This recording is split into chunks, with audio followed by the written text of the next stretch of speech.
First of all, I want to give all praises to Yahweh, Bahashem, Yahweh Shai, Bahashem Rekakadash. Yahweh being the name of the Heavenly Father, Yahweh Shai being the name of His only begotten Son, who they ignorantly call Jesus Christ. Now we're going to get into these nuclear weapons in the Bible because they're Bible prophecy, and prophecy means that you foretelling the future or you predicting what's going to happen in the future. So the prophets predicted what was going to happen in 2023 and beyond. You see, they told about the kingdom coming, and the kingdom was going to be established on earth. So the earthly affairs is dictated and pretty much predicted in the Bible. So let me start with Isaiah 54 and 16 because it describes the situation and it tells you how simple it is. It's a simple understanding. This Isaiah 54, and I'm going to start at 16. It says, "Behold, I have created the smith that bloweth the coals in the fire." Now, a smith is a for example, a blacksmith, he creates a weapon. They call him a blacksmith. He creates a sword. He can help a horse put on the horseshoe. He create instruments for carpentry. He deals with metals and at the elements. He put them together to make certain instruments. It's this Isaiah 54:16. He say, "Behold, I have created the smith that bloweth the coals in the fire, and that bring forth an instrument for his work." See, so that's that instrument that these so-called inventors or creators of instruments or weapons. This is the Lord saying, "I created them. I have created the smith."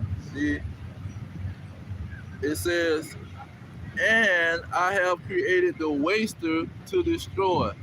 So what is this waster is he talking about? Something that's going to be destroying somebody. See, an instrument or a weapon that's going to be destroying somebody. And the next verse, in verse 17, lets you know exactly what he's talking about. He said, "No weapon that is formed." So this blacksmith, he going to form a weapon. And he going to form this weapon to destroy. What weapons are they forming today? Nuclear weapon. See, not just the grenades, not just the missiles. They have nuclear weapons where it's going to have a greater impact, not just the bazookas that it can shoot a miniature missile. See, they got missiles big as two 18-wheeler trucks. See, and they shoot these rockets off just like they shoot rockets up in the outer space, acting like they going to the moon, which they never went. But just like they shoot the satellites in outer space and the satellites orbit or have an orbit around it, they shoot missiles the same way. You see? And so, what is Isaiah 54:17? It says, "No weapon that is formed against these shall prosper." So he let it be known that these people that's making these weapons, they making guns, they making battleships, tanks, submarines, fighter jets. See, they got all these kind of weapons that they are making, but the Lord say He made them, and He's making the weapon to do the destroying. But He's not making these weapons to destroy His elect. See, let me get that in Ecclesiastes 39. I'm gonna just get Ecclesiastes 40. 40, and I'm gonna start at verse 9. It says, it's Ecclesiastes 40 and 9. death and bloodshed, strife and sword. See, that's that weapon. Calamities, famine, tribulation, and the scourge. Verse 10. These things are created for the wicked. So these weapons, these nuclear weapons, these grenades, missiles, tanks, they created for the wicked. He's not creating weapons to kill righteous people. He's creating these weapons to kill wicked people, disobedient children. Let me say that again, verse 10. These things are created for the wicked, and for their sakes came the flood. See, when the flood came, it rained for 40 days or whatever, 40 nights, because he was trying to kill the wicked. See, he was trying to exterminate they behind. Now, so when you go into these prophecies in the Bible, it's telling you about how the Lord is going to come the second time. Since we're talking about the flood, let's go ahead and get Peter's, let's let Peter be the foundation that we building on, because the Lord said Peter will be the rock. See, Peter means rock. See, his name even means rock. So we're going to build off Apostle Peter. Where is it? It's 2 Peter. Yeah, 2 Peter. Let's see here. I'm going to start at verse 5. It says, for this is 2 Peter chapter 3, verse 5. And I'm thinking yeah, I got the right one. 2 Peter chapter 3, verse 5, it says, for this they willingly are ignorant of. See, most people done heard about this stuff, but they willingly are ignorant. They're turning their shoulder, refusing to hearken. It says that by the word of God the heavens were of old, and the earth standing out the water and in the water. Verse 6. Whereby the world that then was, being overflowed with water, perished. So these people know that the flood came and killed everybody but Noah and his children and their wives. See, they ignorant of the situation because they forcing themselves to be ignorant of it. Because they done heard of it, but they ain't paying attention to it. It says, verse 7, but the heavens and the earth, which are now by the same word, are kept in store, reserved unto fire against the day of judgment and perdition of ungodly men. So they heard about the flood, and now they even hearing about the nuclear holocaust, especially it's pointing towards America. See, they hearing about these things, but they willingly ignorant of the situation. I mean, they trying their best not to think about it. They trying their best not to focus on the declaration of nuclear holocaust. See, because Putin on the news every day talking about it. So you got to be trying not to hear it. Now, let's get that reserved for fire. Isaiah, I think it's chapter 9. Let me see.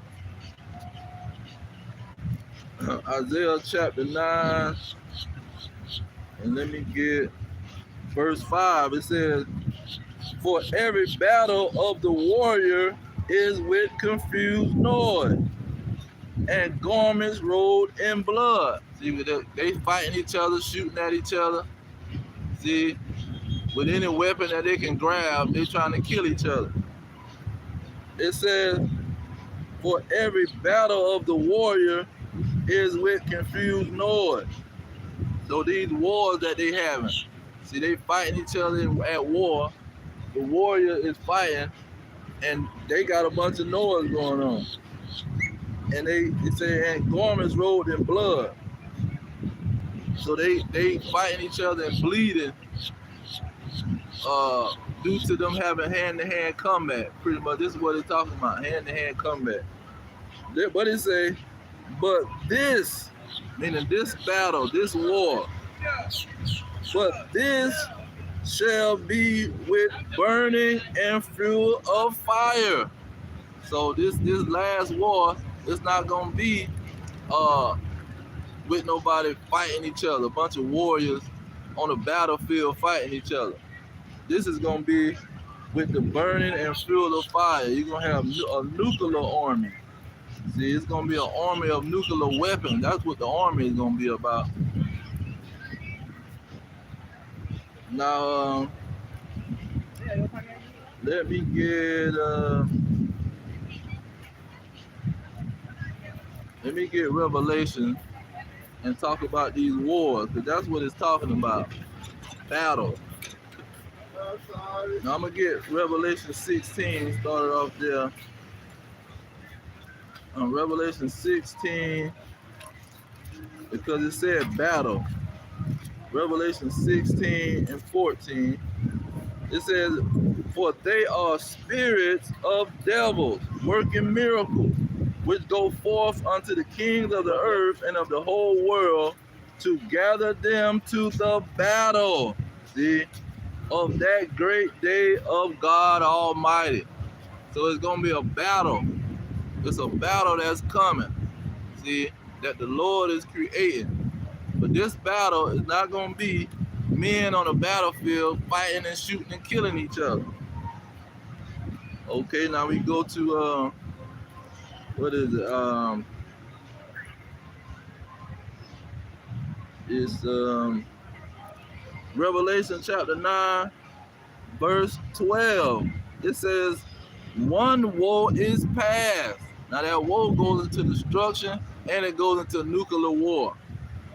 One woe is past, and behold, there come two woes more hereafter.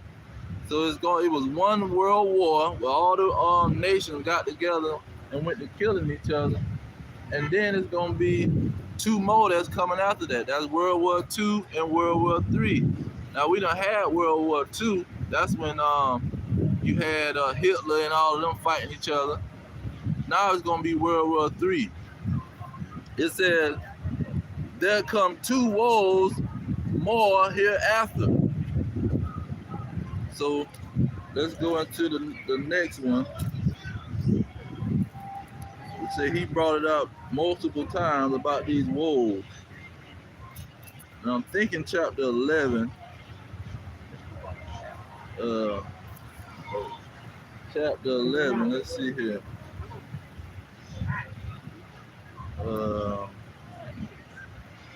Chapter 11, Revelation 11 and 14.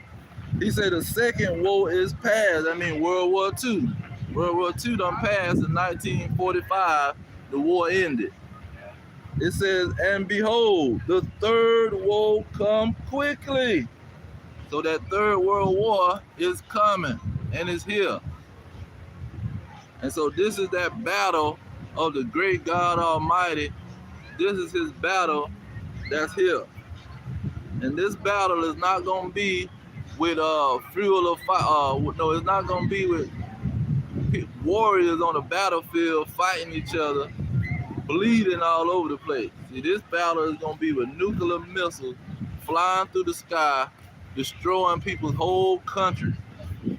And let's get that in Jeremiah, because this is what the prophet was predicting. They was coming against whole countries, whole civilization, telling them what was going to happen to their behind. Now, let's see here. Jeremiah 28 and 8.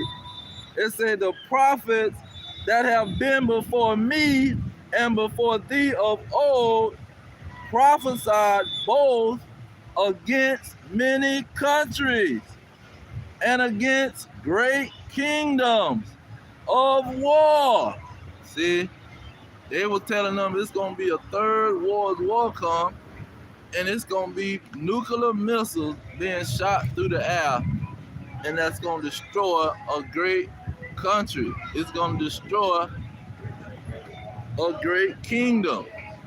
It says of evil. Evil means bad time. Evil don't just mean some kind of spooky crap. It just means bad time. Eve goes into a time, and ill goes for bad. And of pestilence. That's why you got worldwide pestilence, which is poison. See, because there's not no bugs flying around in the air.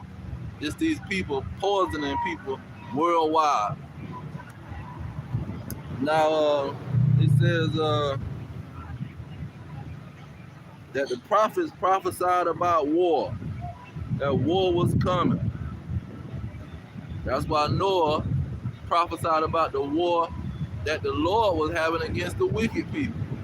See, he told them that God is finna war with y'all, and he gonna drown y'all behind and defeat y'all with water. But not the Apostle Peter, the rock, he said the Lord is coming with fire. Let's go back to Peter. Let's go back to Peter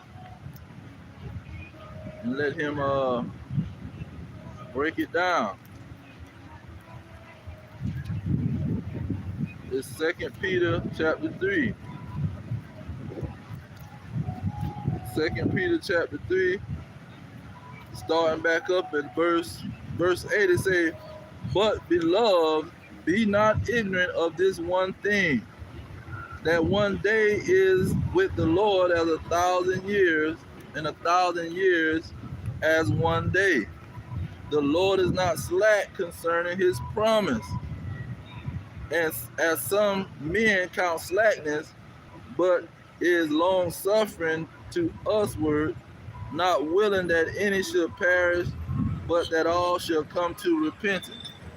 So he talking about the elect. The Lord is patient with the elect, and he gonna let the time go by so the elect can have time to repent. Verse 10, it says, 2 Peter chapter 3, verse 10, it says, but the day of the Lord will come as a thief in the night. See, the night is at the end of the day. The night is when the world is going to be pretty much come to an end. This world, not the whole the human race, but it's talking about this world that's ruled by these wicked people. It says, but the day of the Lord will come as a thief in the night, in the which the heaven shall pass away with a great noise. See, what's that great noise? Boom! See, when that nuclear missile hit, it's gonna be a great noise. They're gonna hear that nuclear missile in China. They're gonna hear that nuclear missile in Russia, in Iran, in North Korea. See, they're gonna hear that nuclear missile no matter wherever they at. And so this is what he's talking about. The day of the Lord is all about a great noise, a nuclear explosion. It says, but the day of the Lord will come as a thief in the night, in the which the heavens shall pass away with a great noise. See, once that nuclear missile hit, it's going to be a great noise, and the elements shall melt with fervent heat. So you're going to have fire. It's going to hit, a great noise going to happen, and then fire going to start to spread out. That's like when you saw Terminator, when the lady was in there looking at the kids playing in the playfield, she saw a light, a missile, nuclear missile hit, and then it was a noise and a flash, and then fire went to spreading out. It says, the elements shall melt with fervent heat, and the earth also and the works that are therein shall be burnt up. So he gonna burn these people up. And it's gonna be with these nuclear weapons. See, he's not sending this fire out the sky. See, he gonna have these nuclear weapons in a war. That's why let's get that out of Yahweh Shai's mouth. That's why it's rumors of wars, because the war is going to bring the destruction. The war is going to bring the destruction of the wicked. He's not sending angels to shoot some fire at nobody, even though they're going to be in the chariots and they're going to be shooting fire. But the major destruction is going to be these nuclear weapons in the war. Let's see here, Matthew 24. Let's get this whole statement, or let's get the context in verse 3. It says, this Matthew 24:3. It says, and as he sat upon the Mount of Olives, the disciples came unto him privately, saying, tell us, when shall these things be? And what shall be the sign of your coming and of the end of the world? Jump down to verse 6. He says, and you shall hear of wars and rumors of wars. See, this is when the end is coming. When you start to hear about these wars. See, it's going to be wars that's going to be being talked about. That's why you got Putin on the TV. He talking about he want to fight against Ukraine. He want to fight against anybody that's coming against him. He ready to bring out his artillery and defeat they behind. And you got America coming with their rhetoric. See, they're having a cold war right now because they just running their mouth. But we at the point where it's getting greater than them just running their mouth, because he's shooting missiles over in Ukraine. And Ukraine is on America's side. So Ukraine is not fighting with Russia. So he already shooting missiles at the adversary. That's why we're hearing rumors of war. Now, when you go into the prophets, because Yahushua said all of these things got to be fulfilled. Let me go ahead and get that. That's Luke 24. All of the prophecies gonna be fulfilled when it comes to these nuclear weapons. Apostle Peter already certified it, but let's see how Yahushua broke it down in Luke 24. Luke 24 and 44. It says, and he said unto them, these are the words which I spake unto you while I was yet with you, that all things must be fulfilled. See, it hasn't been a nuclear holocaust. You haven't seen missiles flying through the air, destroying these people's countries.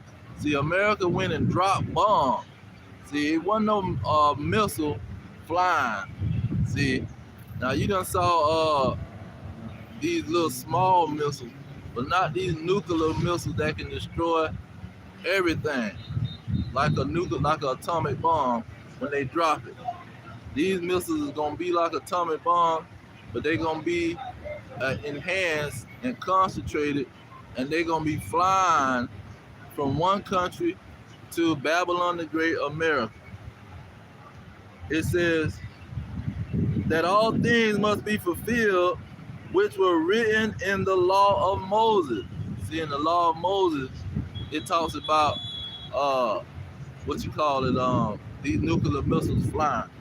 Let me get that.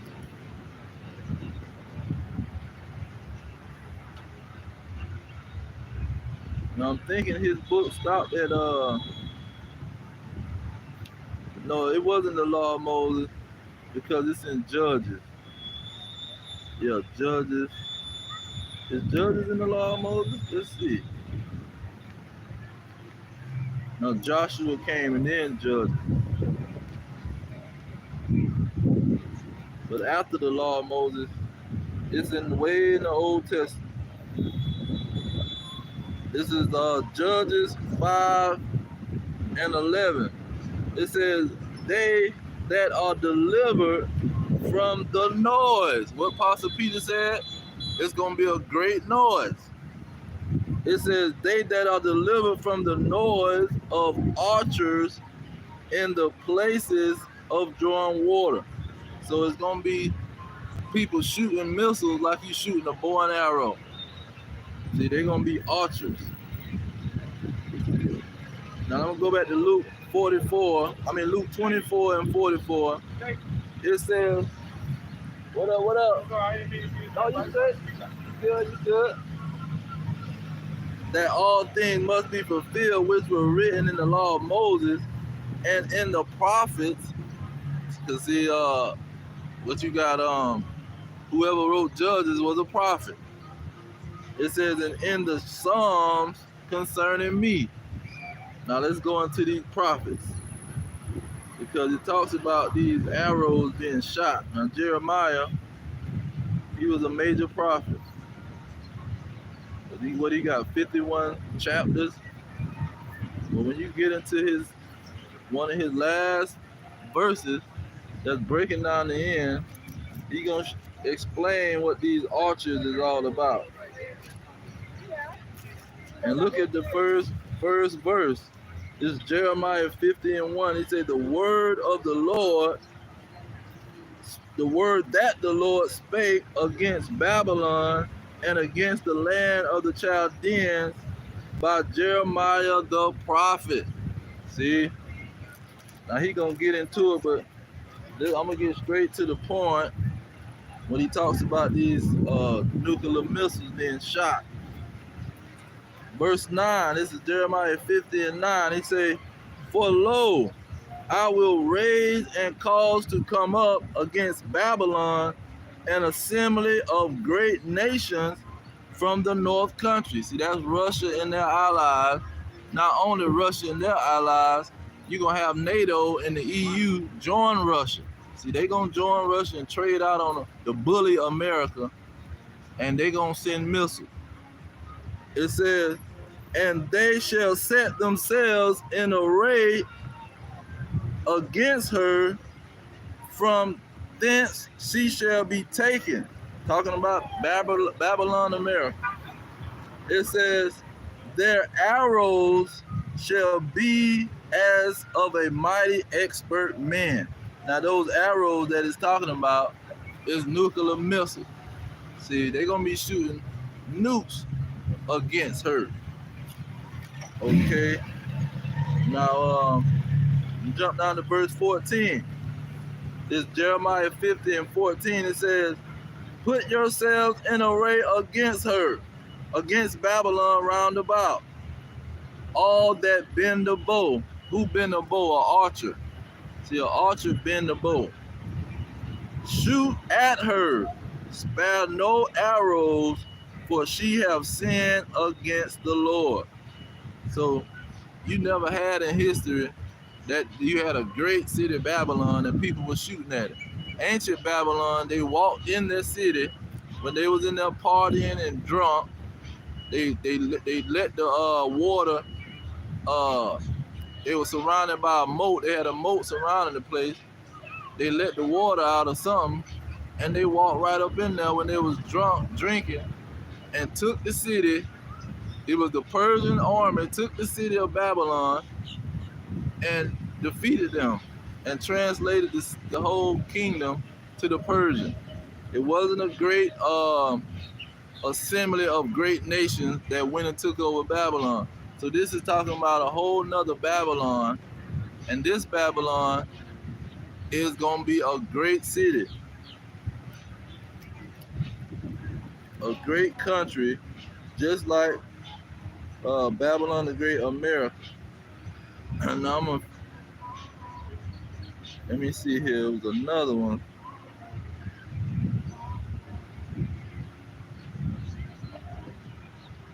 It's another one.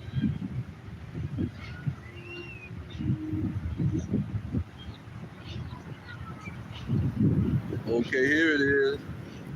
And verse 25. Well, let me add 24. It says, I have laid a snare for you. See, that snare stands for a trap. He made a trap for these Americans who think they all that. He says, I have laid a snare for you, and thou art also taken, O Babylon, and you was not aware. See, because they just like Biden get up there. No, it was Trump. Trump get up there and talk about the doomsday prophets. See, they demonize the people that's giving them warning about what's gonna happen, about the doomsday. It says, and thou was not aware, or thou art found and also caught, because thou hast uh, striving against the Lord. Salah. Verse 25, this is Jeremiah 50:25. The Lord has opened his armory. What's in the armory? A bunch of weapons. See, you got nuclear weapons, you got missiles, bombs, bullets, grenades. It says the Lord has opened his armory and have brought forth the weapons of his indignation. For this is the work of the Lord of armies in the land of Chaldean. See, he opened up his weapon, his armory that had the nuclear weapons in it, and he gonna send them to Babylon the Great. Okay, let's see if he got some more on this.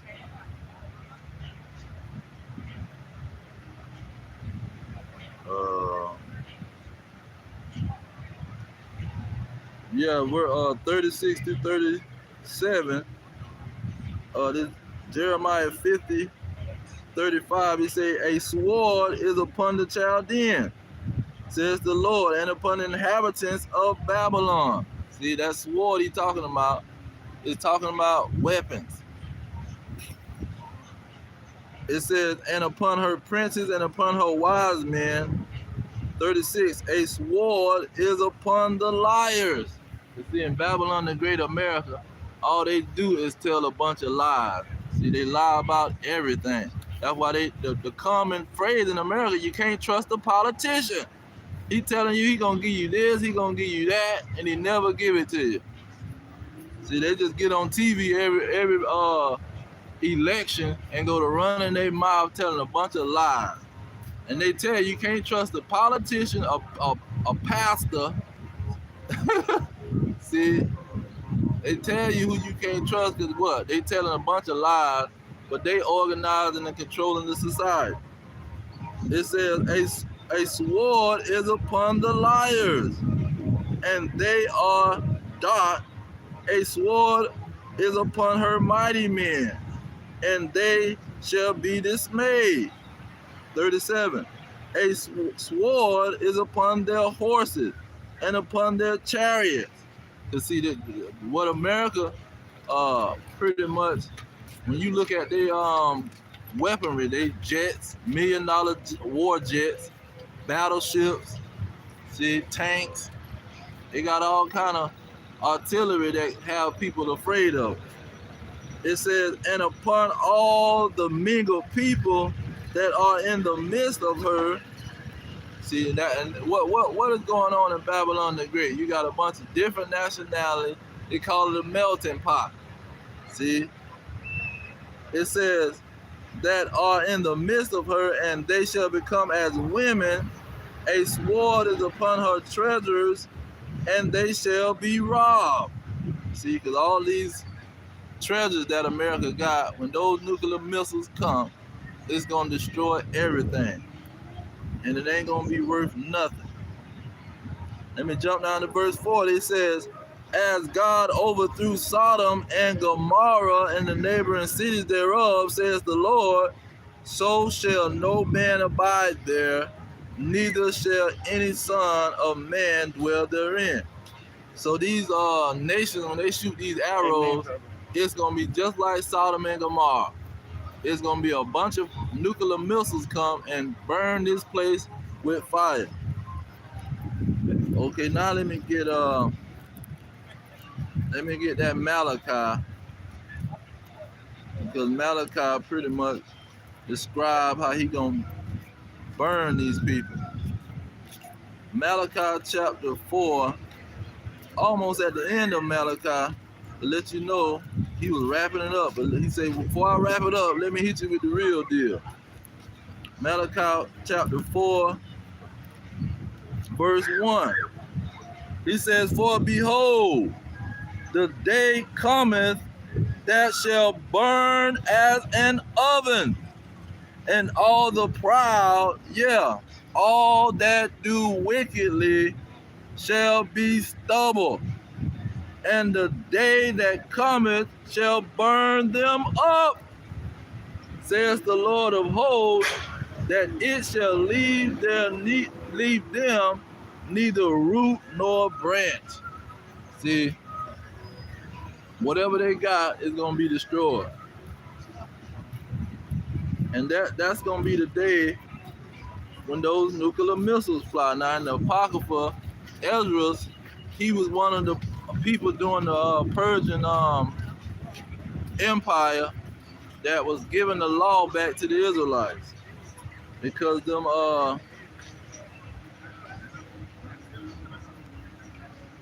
they was needing somebody to lead the people. He pretty much was the leader during the Persian situation. So let's get it. And right at the end of his writings, he went to telling them about these nuclear weapons that was going to destroy Babylon the Great, America. He says, it's 2nd Ezra 16. I'm going to start at verse 1. He say, woe be unto thee, Babylon. See? Because when Ezra came on the scene, the Persians had already defeated Babylon.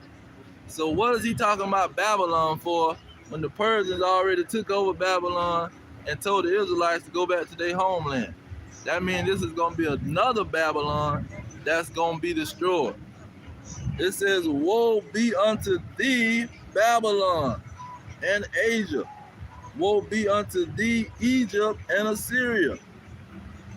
I'm going to jump down to verse 3. It says, a sword is sent unto you, and who shall turn it back? So this ain't going to be no sword that you can block. See, they can't set up and that's a major one, they can't set up a missile defense system just like you got in Iran. Iran got one of the best missile defense systems. They got all kind of defense systems that you try to shoot a rocket or something into their country, they got something to defeat you. It says, a sword is sent unto you, and who may turn it back? See, who gonna turn back a nuclear missile? See, you can turn back maybe block a bullet, you can block a grenade, and maybe even a missile from a plane, a rocket. But you ain't blocking no nuclear missile, man. When that nuclear missile hit, it's gonna blow up everything. It says, verse 4, a fire is sent among you, and who may quench it? Plagues are sent unto you, and what is he that may drive them away? See, nobody's powerful enough to drive away a nuclear missile. See, they don't have that type of power. That's why people come with their whole rhetoric when it comes to war. They say we got nukes. See, you ain't got no weapon that can defeat our nukes. See, we got nukes that's gonna come and blow your behind up. That's like somebody, they got a snub-nosed 38 pistol, and he running his mouth, talking about what he gonna do. You gonna say, man, I got guns on top of guns. I got AK-47. I got AR-15. I got bazookas, grenades. What are you coming with?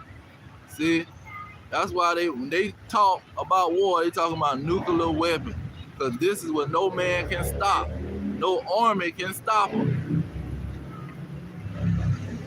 It says, a fire is sent among you, and who may quench it? Now let me get down to verse 7, because that's what Judges 5 and 11 was saying about these archers. It says, may one turn away the arrow that is shot of a strong archer. So you got Jeremiah talking about arrows being shot. You got Judges. Well, who else? And now you got Second Esdras. I got another one that'll pop up, but I'm gonna get it in a minute. The Second Esdras chapter 16, verse 8, it says, "The mighty Lord send the plagues, and who is he that can drive them away?" See, not only that you can't stop a nuclear missile, you can't stop the Lord. Who's gonna stop a spirit, a powerful spirit that created everything? It ain't gonna happen. See, you can dream about it. you having an amazing dream thinking you're gonna stop God and his weapons that he done designated to destroy wicked people. You can't stop it. It says, "The mighty Lord send the plagues, and who is he that can drive them away? A fire shall go forth from his wrath, and who is he that can quench it?" See, you can run your mouth, you can cry and beg and holler and scream, and it ain't nothing you gonna do to stop the Lord from destroying this place. Now, when you go down to verse 11, the Second Esdras 16 and 11, "The Lord shall threaten." See, he bring his prophets out, and he wrote down and wrote down the stuff that they was coming with, because this was gonna be a threat. See, I'm gonna threaten your behind when I want you to get right. See, when somebody start disrespecting you, the first thing, especially a Negro, that's why they say we made in the image of God. You start disrespecting somebody, what they gonna do? Most likely they gonna start threatening you. And when most people take they behind the jail because they get upset and they go to threatening people. See, when you threaten somebody, that's a serious situation. That ain't no play game. Because these Edomites, the so-called white man, they quick to say, "Are you threatening me? Is that a threat, sir?" and like on Django, the boy said, he pulled out his pistol and said, "Move on, sir." He said, "That are you threatening me with a lethal weapon?" When you threaten somebody, that's when the situation gets serious. But the Lord say, "I'm threatening your behind." This Second Esdras 16 and 11. "The Lord shall threaten, and who shall not be utterly beaten to powder at his presence." See, the Lord can snap his finger and you can turn into dust, man. He don't got to play no games with you.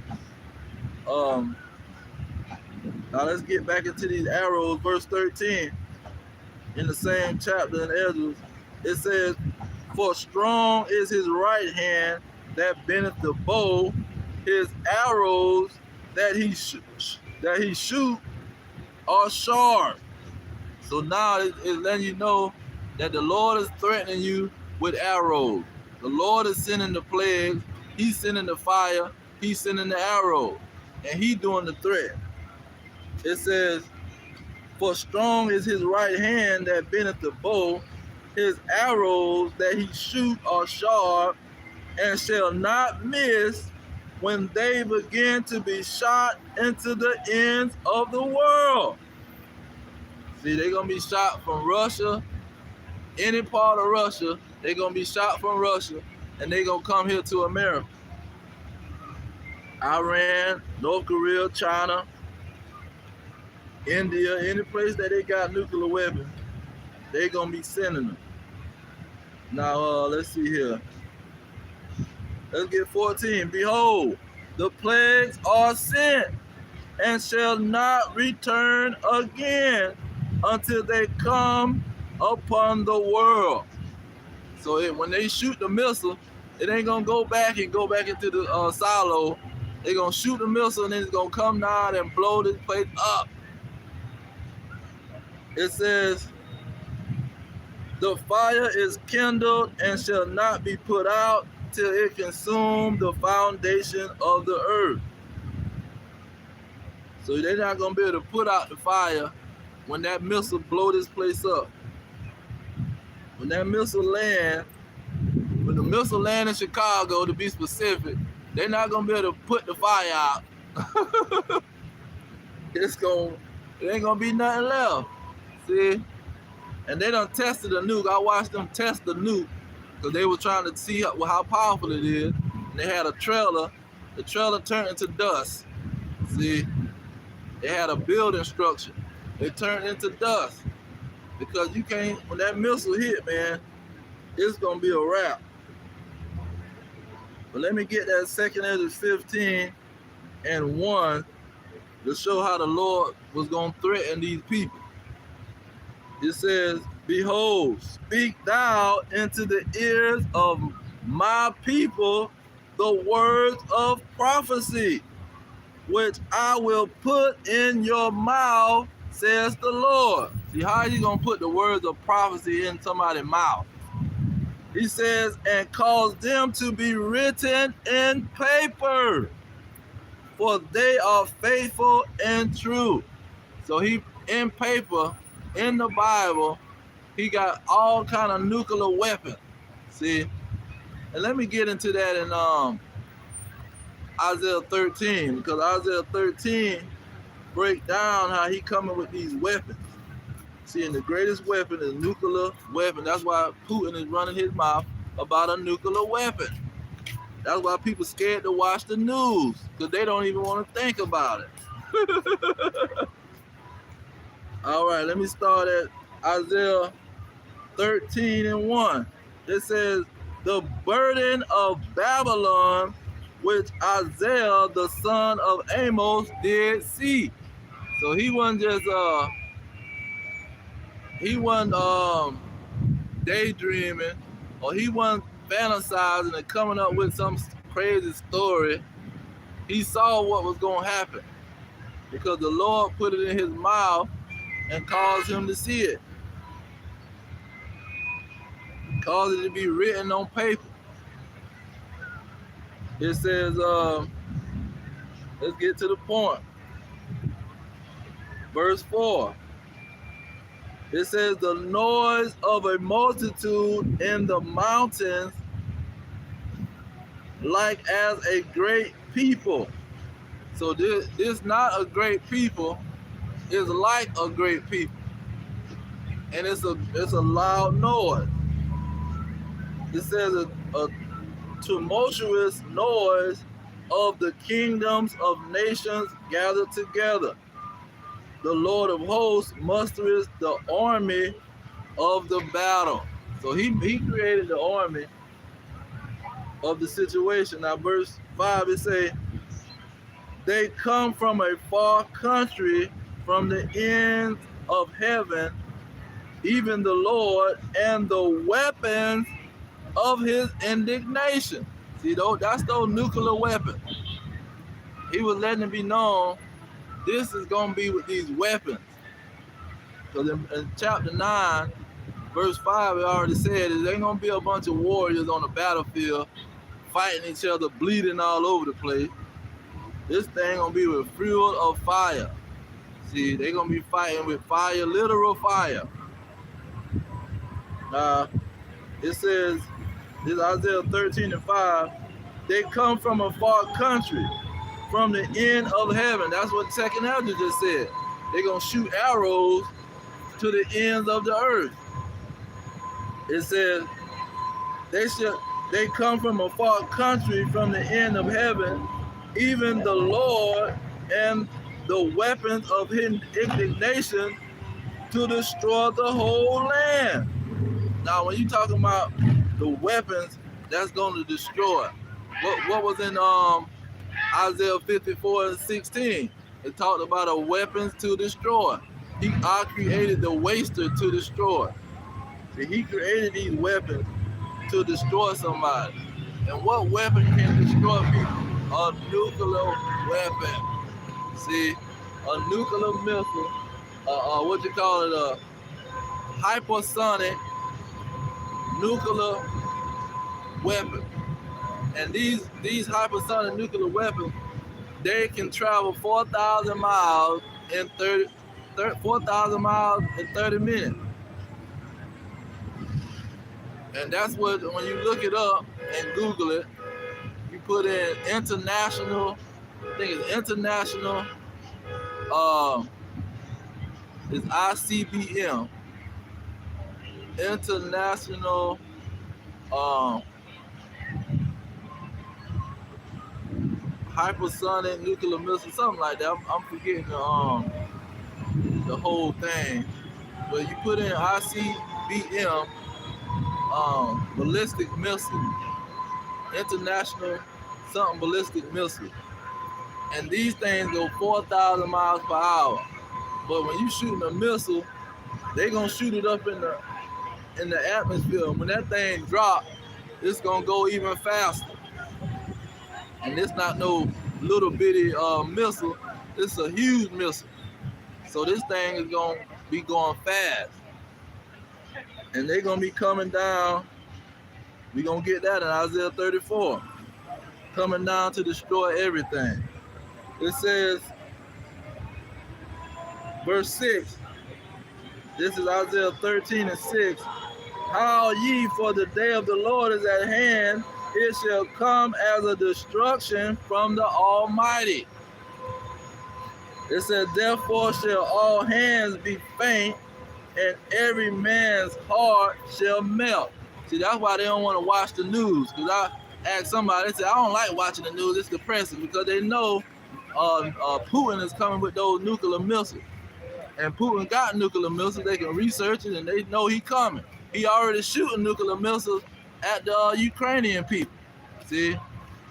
But he just not shooting those major missiles. He's shooting regular type missiles. See? And when those missiles hit, see, it's not gonna leave no flesh on your body. Your bones, everything is gonna be disintegrated. Now, what is it? Isaiah 13 and 8, it says, and they shall be afraid, plagues and sorrow shall take hold of them. They shall be in pain as a woman in travail. They shall be amazed one at another. Their faces shall be as flame.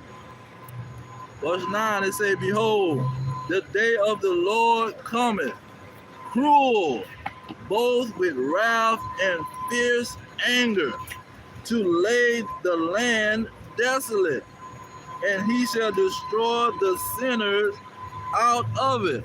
See, those who saying, oh, the law done away with, we don't got to read no Bible, we don't got to follow the laws that God gave to the Israelites, we can do whatever we want to do. See, the white man is our God.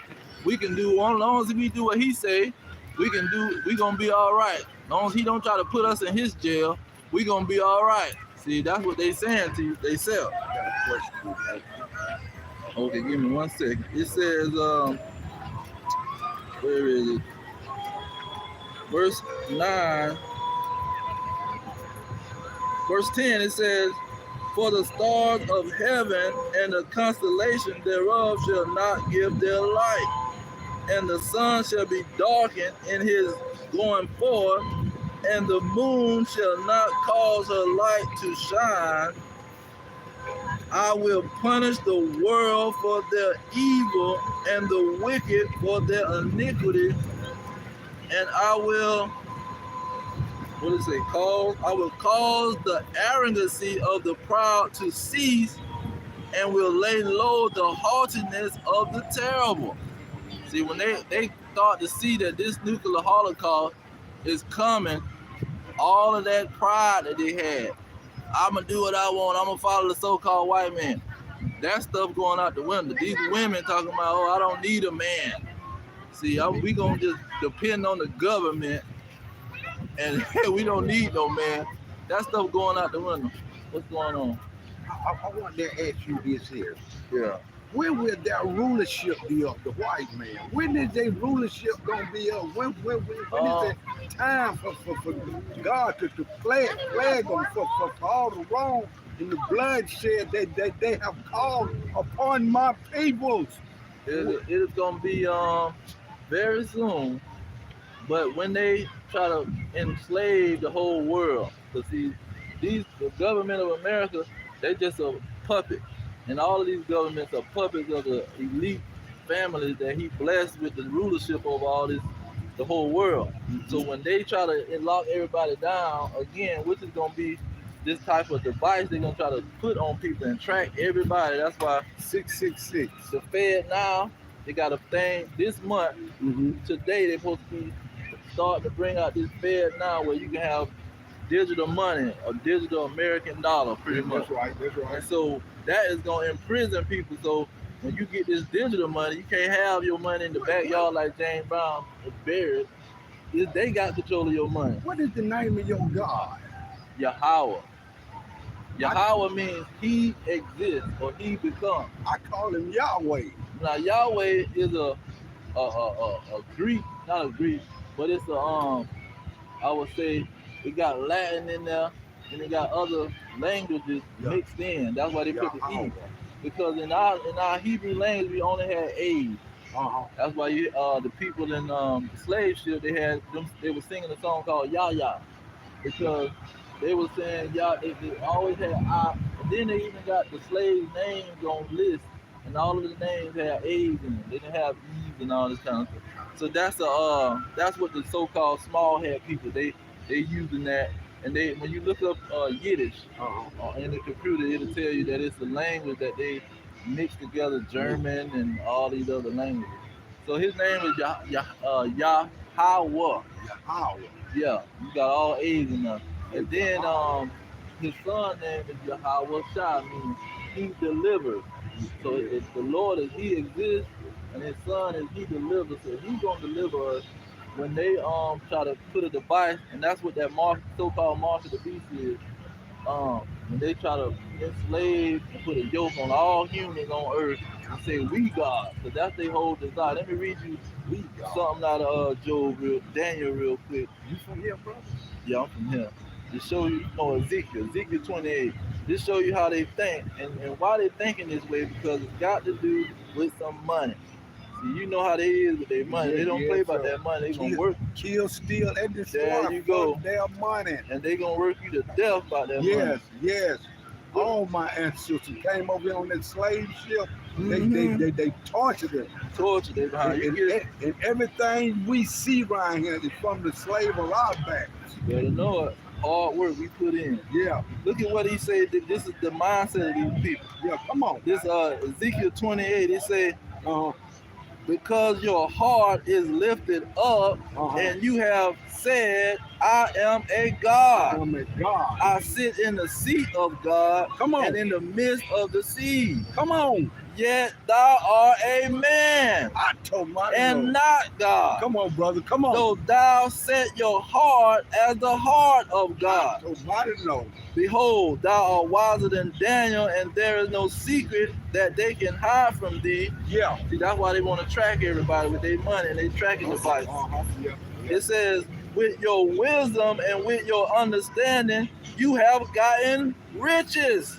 Yes. And have gotten gold and silver. Yes. And your treasures. Yes. By your great wisdom and by your traffic have you increased your riches. Come on, brother. Come on. And your heart is lifted up because of your riches. Yes. Therefore, thus says the Lord God, because you have set your heart as the heart of God. See, that's what these elite bankers and these elite small hats, they think they God, and they're going to try to enslave the world. You got to do what we say. You want to go buy and sell in our store, you got to come get this thing and put it in your head, your arm. I got one question to ask you. When will the 400 years of slavery, when will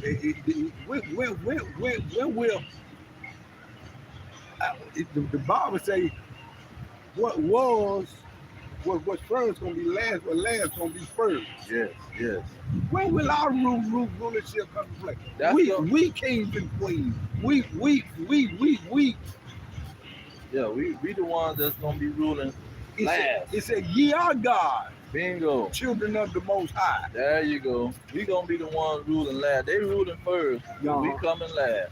And when we come, we gonna double everything they did. We gonna double it up. We gonna double it up. Hey, brother, I got to go get the family. All right now. I just want to.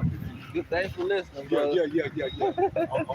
Georgia. Okay, I can tell. I'm from Georgia too. Yeah, but the truth is everywhere. Oh yeah, it's there now. I know you had the truth in you. Yeah. That's why my spirit came to Oh join yeah, in. the Lord working Yeah, now. yeah. Just my spirit had to come to join in. Oh yeah. Cause they wrong for what they did. You know it. They wrong for what they we did. from Georgia, we know about it. Yeah, Boy. my grandma, my great grandma, Almost, pretty girl. all this you see, Uh-huh. it's from our From that hard ancestors. work. Yeah. That's what I call Georgia. I call it the slave quarter. Oh, We yeah, right there. We see the cotton It's the field. We slave see the quarter. cornfield. We going in the Yeah. cornfield, getting corn and eating.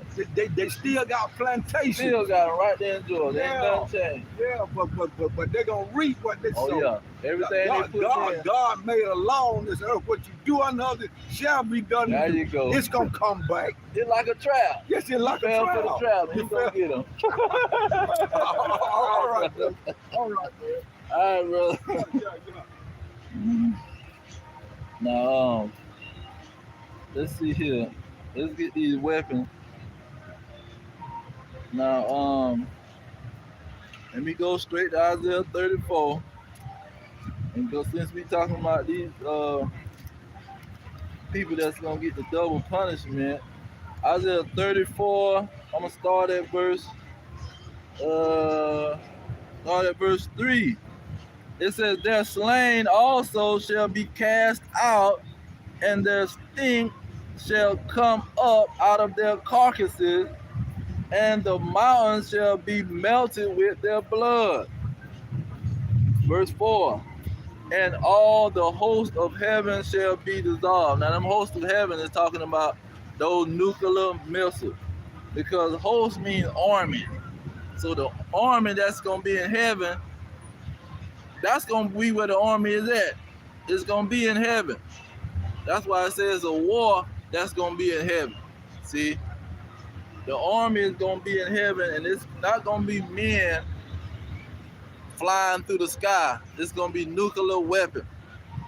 It says, "And the heavens shall be rolled together as a scroll, and all their hosts shall fall down." See, that army that's in the heaven is not gonna be up there in a plane and they're gonna fall out the plane. No, they're gonna be nuclear missiles that's meant to be in a war, and they're gonna come down. Now it says, and all their hosts shall fall down as a leaf fall off from the vine. So just like a leaf fall out the tree, that's how them weapons gonna be falling. It says, "And as a fallen fig from the fig tree." So this army or this host that look like pretty much stars in the sky, because when you say host, you can talk about the stars, the angels, the armies. But he was talking about stars pretty much, because when John quoted this verse in Revelation 6, he said stars was falling out the sky. Verse 5, it says, "For my sword shall be bathed in heaven." So there's going to be a many weapons that's in the heaven, that's in the sky. "Behold, it shall come down upon Idumea, and upon the people of my curse to judgment." That Idumea is talking about the nation of Edom. See, the nation of Edom is Idumea, is Mount Seir. See, is Esau in the Bible.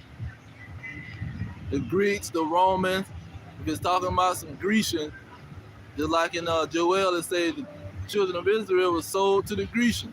Who was they sold to? Only people that were sold to somebody was the so-called blacks, Hispanics, and Native Americans were sold to the so-called white man. So, and all these false identities that these people done came up with caused the confusion, but it's really just Edom, the Israelites, being sold to the nation of Edom, the Edomites, the children of Esau. This is why the weapon in their kingdom, that where they're ruling at, the weapons is gonna come down upon them. They the one building the weapons. See, he said, "I created these Edomites who putting these weapons together, and I'm creating these weapons to destroy they behind.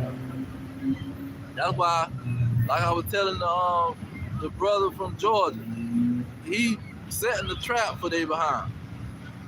Let me get that real quick before I go to verse 6.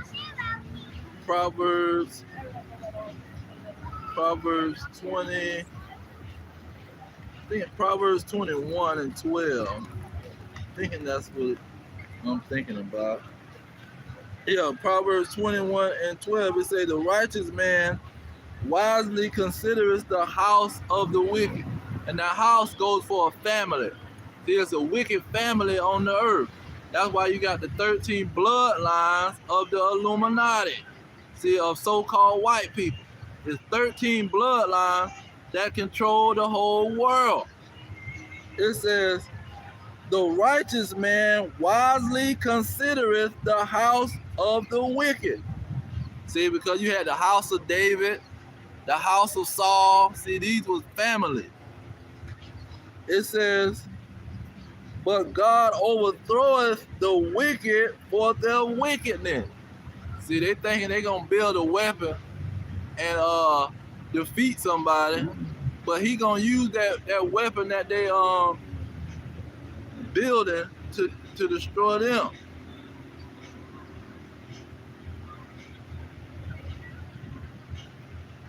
He gonna use exactly what they are using to destroy other people, to destroy they behind.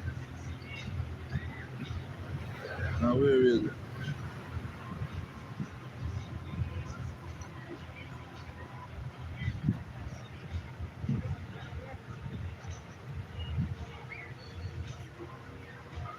Let me get Psalms 11. Psalms 11 and start at verse 5.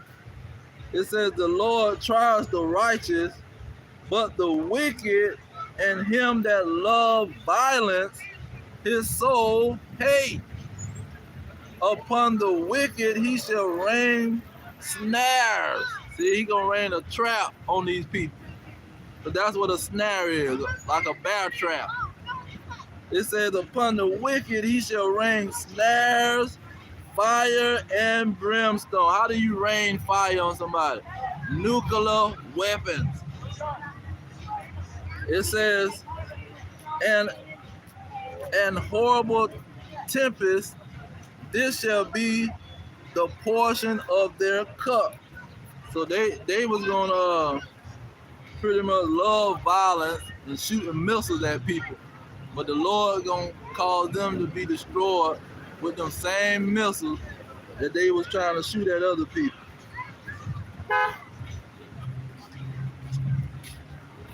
Now it was a verse that talks about them, the wickedness that they planning for other people gonna come on their behind.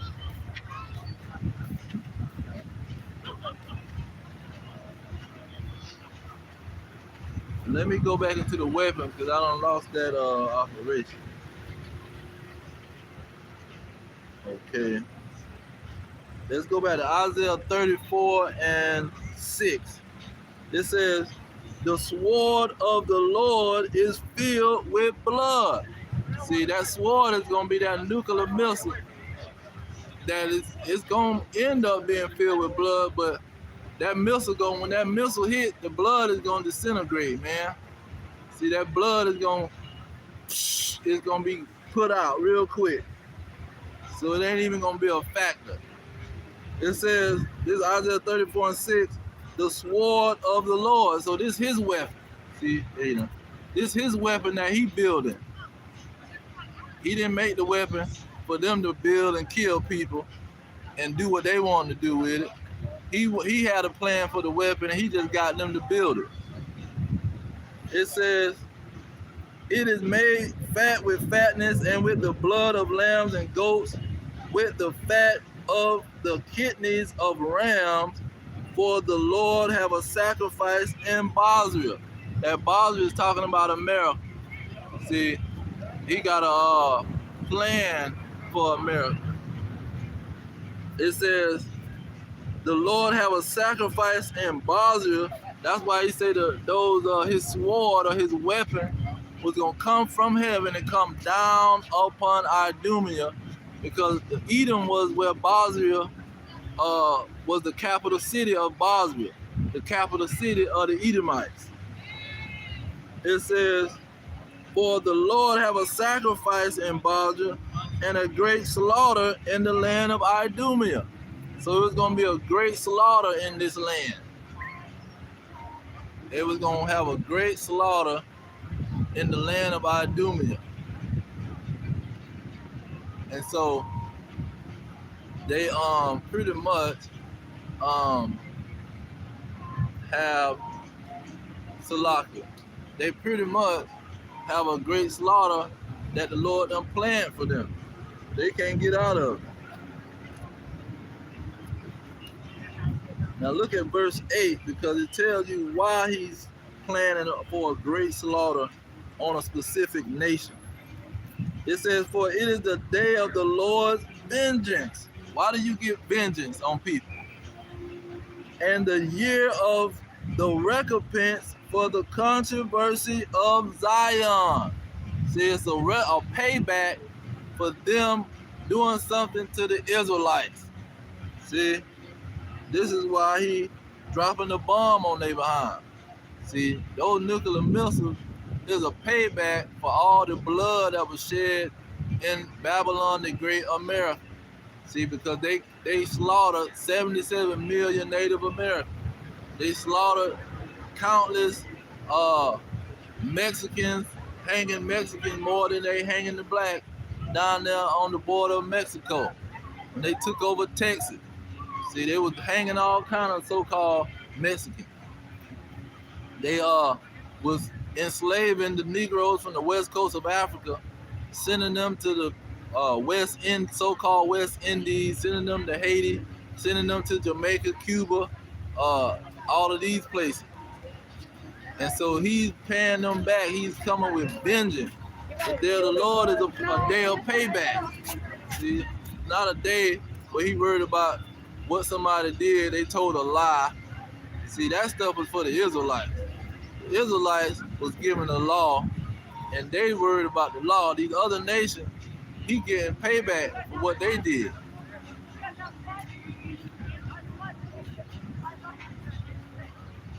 Now it goes on to let you know in verse 9 of what he talking about. What is this weapon that he talking about?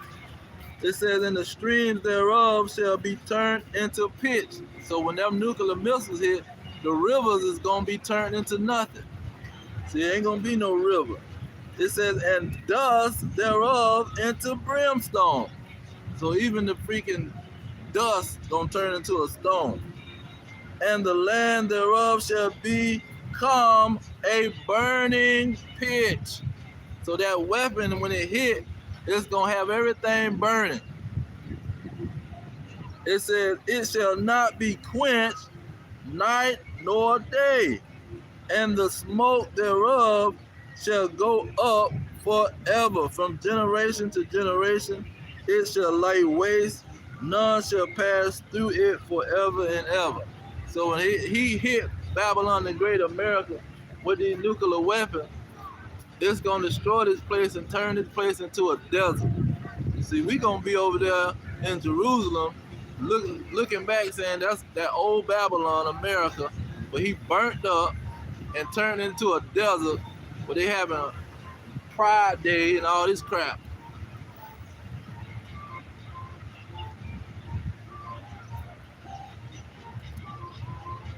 Now let me get that Zephaniah, Joel. See, Joel was just like Isaiah 13.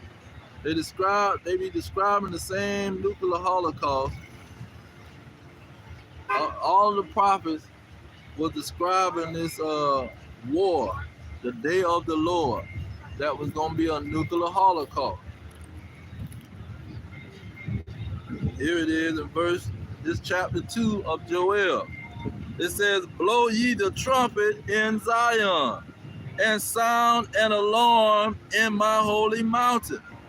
Let all the inhabitants of the land tremble, for the day of the Lord cometh, for it is near at hand, a day of darkness and of gloominess, a day of clouds and thick darkness, as the morning spreads upon the mountains, a great people and a strong. That's what Isaiah 13 said. It said a great people. What was this great people was gonna do?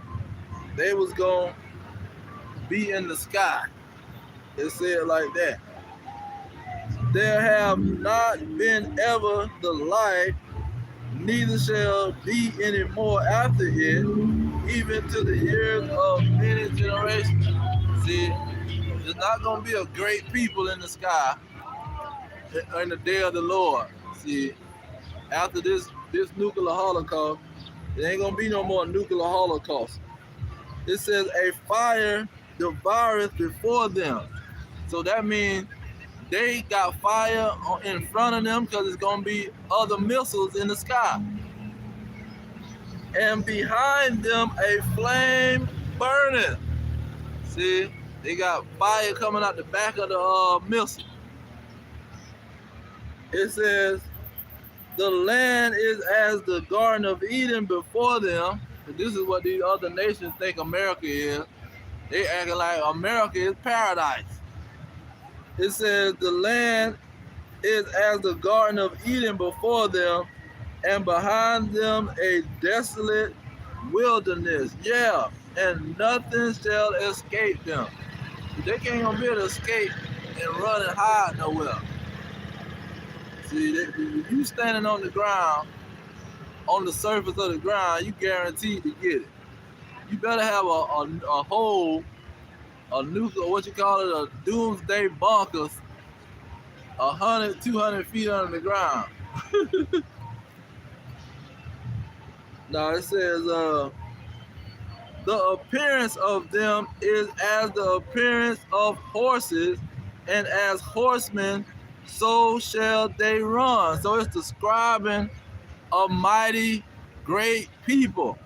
But why are you describing these people as horses? See, if it's normal people, where's these people at right now?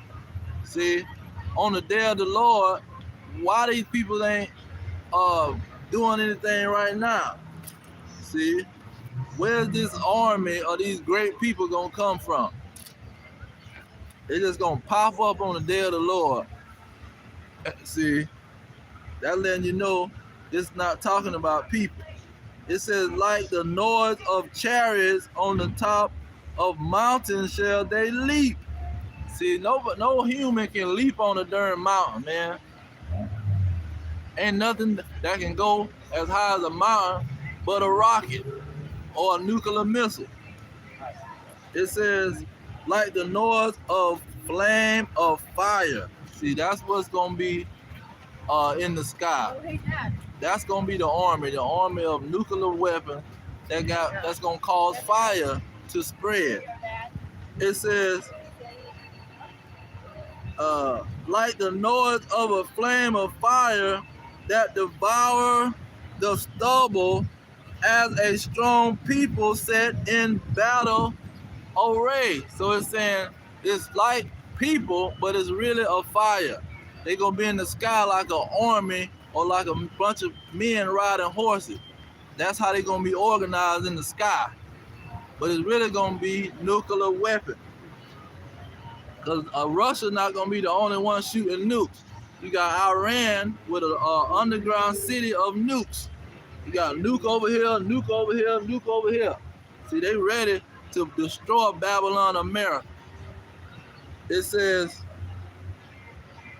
as a strong people set in battle array. And when you say as, that means just like a strong people riding on some horses. See, but fire is coming behind them. See, people it ain't gonna be a bunch of people with fire coming out there behind. It says, verse 6, the Joel 2 and 6. Before their face, the people shall be much pain, all faces shall gather blackness. They shall run like mighty men. So it's not going to be mighty men. That's going to be this strong people. It's going to be nuclear weapons. But they're going to be moving like some mighty men, riding on horses in the army. It says, they shall run like mighty men. They shall climb the wall like men of war. See, they ain't going to be climbing no walls. See, the nukes gonna be climbing and hitting the walls of these skyscrapers that a normal man can't climb and hit. It says, and they shall march every one on his ways, and they shall not break their ranks. So they're not gonna get to a point where one man gonna go this way and one man gonna go that way. See, they're gonna split up and go to fighting whoever they see. No, it's gonna be a bunch of missiles flying, and the missile ain't gonna go to the side and start going up and down and all around. It's going straight to the target. It says,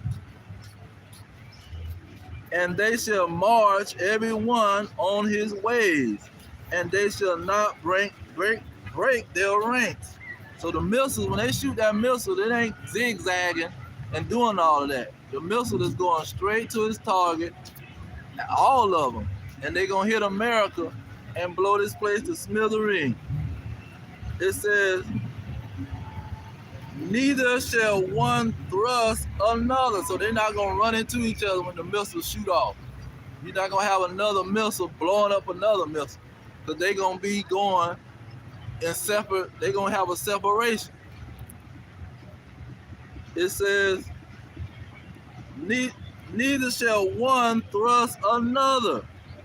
They shall walk every one in his path, and when they fall upon the sword, they shall not be wounded. See, it is not a man.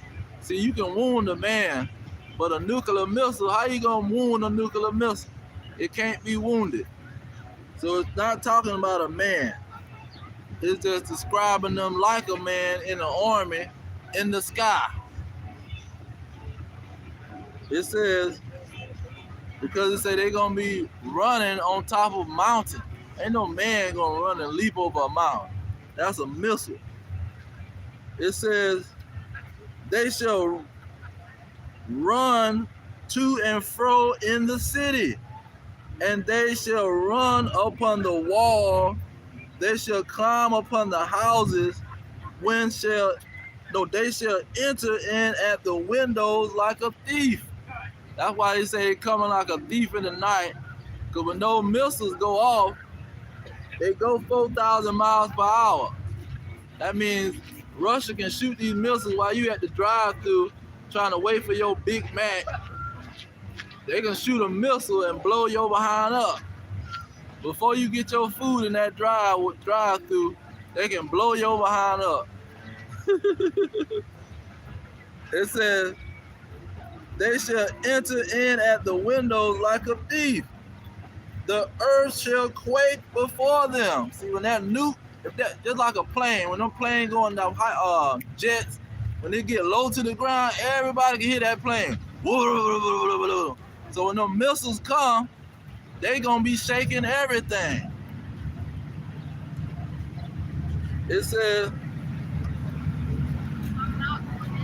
the earth shall quake before them, the heavens shall tremble, the sun and the moon shall be darkened, and the stars shall withdraw their shining, and the Lord shall utter his voice before his army. See, that's when the trumpet's gonna already be sounding, because that's what he said. He gonna come with the trumpet of the archangel. So when he come and he delivering the Israelites and pulling them up into the chariots like they got on Independence Day, see, when he beaming up Scotty, the black people, when he beaming them up, that's when it's gonna be a wrap. They gonna hear the noise, they gonna hear that noise, and then they gonna hear the rumbling of the missiles. Let me start back over at 10. It says, the earth shall quake before them, the heavens shall tremble. So when they're in the sky, you're going to hear the missile rumbling. See, just like you can hear a motorcycle engine, you don't think when them nuclear missiles get shot, you're going to hear them from a mile away. It says, verse 11, and the Lord shall utter his voice before his army, for his camp is very great. For he is strong that execute his word. For the day of the Lord is great and very terrible, and who can abide in it? Okay. So let's get that quake, because he say the earth gonna quake. When they hear them nuclear missiles flying through the sky, the earth is gonna quake. Because we had an airport, when them planes went into the airport, one of them military planes, you can hear that stuff cross town, man. Shoot, well, you can hear the cars, because over here in by NASCAR, you can hear the cars rumbling. Same thing with the motorcycle. You hear the motorcycle rumbling. That's a small machine. But when you hear a nuclear missile shot that's big as 18-wheeler truck, see, it's big as a big rig. Because when you got them nukes, when they going through that city with the nukes, they have all these big tires, and this thing being pulled by 18-wheeler pretty much. So this ain't no small rocket. This is a major situation that's gonna be shot off. Where is it? Now let's get it in Revelation. Revelation 16. Revelation 16 describes these nuclear weapons. It says in verse 9, verse 9 it says, and men were scourged with great heat. See, that nuclear missile gonna cause great heat when it hit the ground. It says, and blaspheme the name of God, which have power over these plagues. See, he the one sending the nuclear weapon. He gonna have power over the nuclear weapon. See, the angels gonna be guiding the nuclear weapon. It says, and they repented not to give him glory. So they was mad because they finna get destroyed by this nuclear weapon. And they gonna see the Israelites being beamed up, so they already know, okay, he didn't beam me up. See, he beat up all these Negroes and Hispanics and Native Americans. See, he didn't beam me up. I'm a Moabite here in Babylon. I'm a so-called Edomite. I mean, a white man who is an Edomite. Or I'm a, what's the other one? I'm a Japanese, and he didn't beam me up. See, so I already know I'm in trouble. I'm hearing this noise that's coming, and he beaming up other people. It says, let me get verse 18. It says, this Revelation 16 and 18. It says, and there were voices and thunders and lightning. So that thunder is gonna be, you're gonna hear that nuclear weapon rumbling through the sky. You're gonna hear it. It says, where is it? Verse 18. And there was a great earthquake, since as was not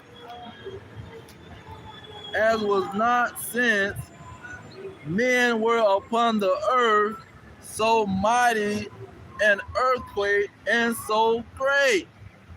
What the earthquake gonna do? And the great city was divided into 3 parts. See, that's Revelation 16 and 19. The great city was divided into 3 parts. So that great city is a literal city that's going to be hit with nuclear weapons and divided into three parts. That's why you're going to have the East Coast, the Midwest, and the West Coast. And pretty much they divided into three parts.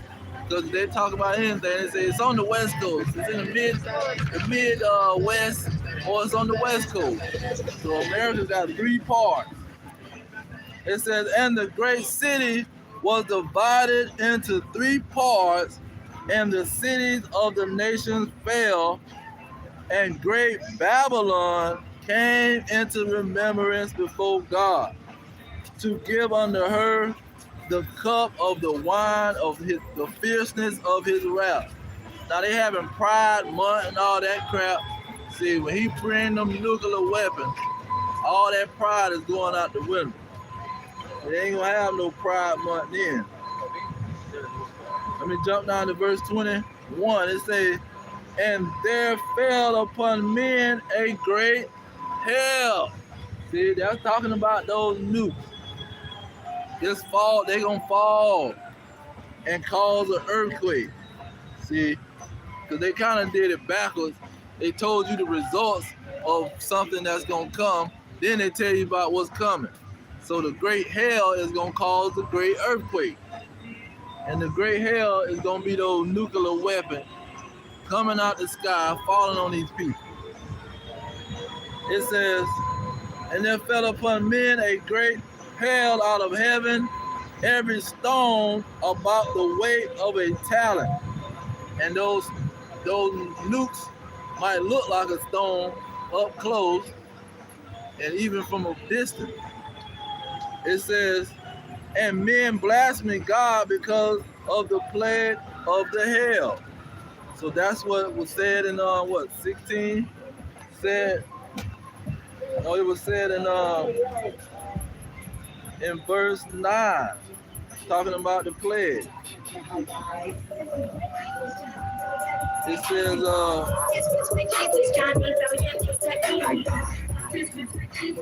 I don't own the copyright to this music. It says, this is verse 21, Revelation 16 and 21. The plague of hell, for the plague thereof was exceedingly great. So let's break down this plague. What is this plague, or these stones that's falling out of heaven? What are they gonna do? This is Zechariah.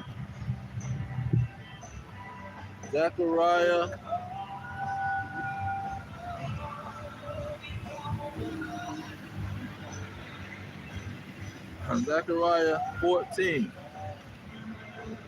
It's gonna tell what this plague is gonna do, this great plague. Zechariah 14 and 12. It says, and this shall be the plague wherewith the Lord will smite all the people that have fought against Jerusalem. So this, over here in Babylon, the Great America, this is where the people was being, the Israelites was being fought the greatest, because they knew they was all over here in abundance. So they was coming over here to oppress the Israelites and fight they behind. It says, their flesh shall consume away while they stand upon their feet.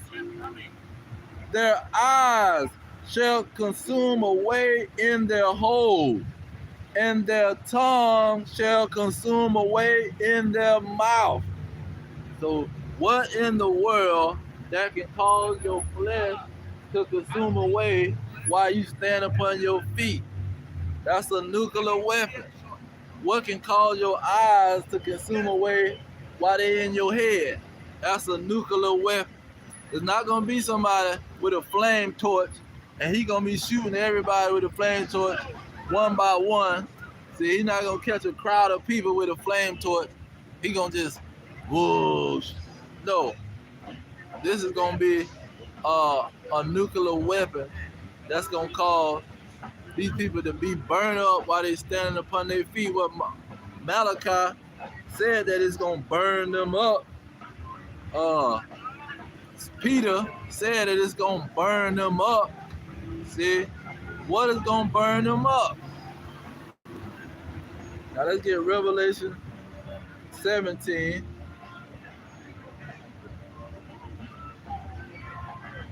Now before I get 17, let me get Revelation 9.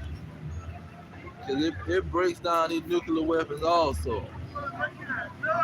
Revelation 9 and 1 is saying the fifth angel sounded, and I saw a star fall from heaven unto the earth.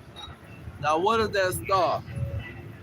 It says that to him was given the key of the bottomless pit. Now when you go to let's see here. Let's start at verse 5. It says, and to them it was given that they should not kill them, but that they should be tormented 5 months, and their torment was as the torment of a scorpion when he strike a man. And in those days shall men seek death, and shall not find it, and shall desire to die, and death shall flee from them. So they gonna be hearing about these darn weapons coming for their behind. It says, I'm gonna get to the point. Verse 7, this Revelation 9 and 7.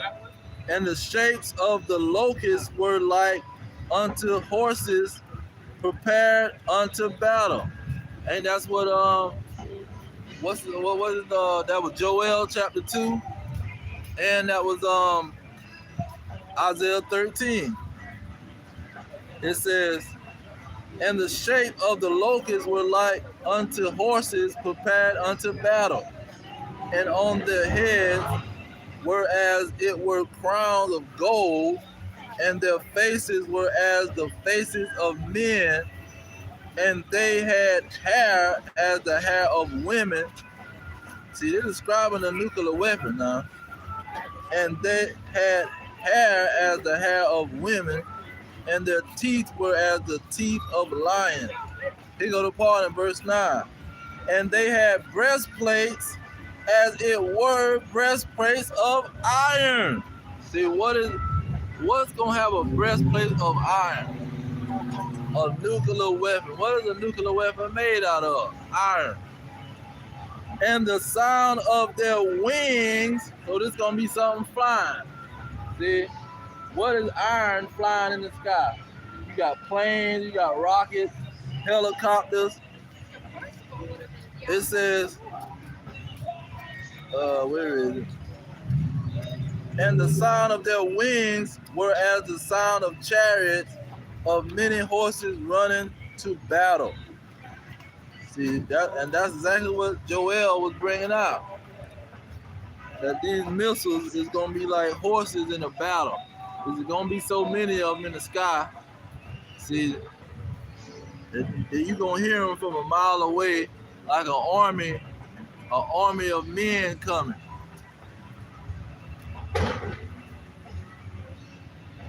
Verse 10, it said, and they had tails like unto scorpions, and there were stings in their tails, and their powers was to hurt men 5 months. So this is describing these nuclear weapons.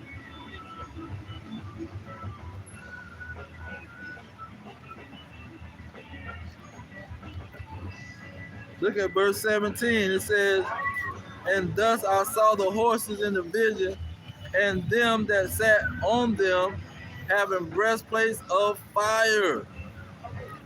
See?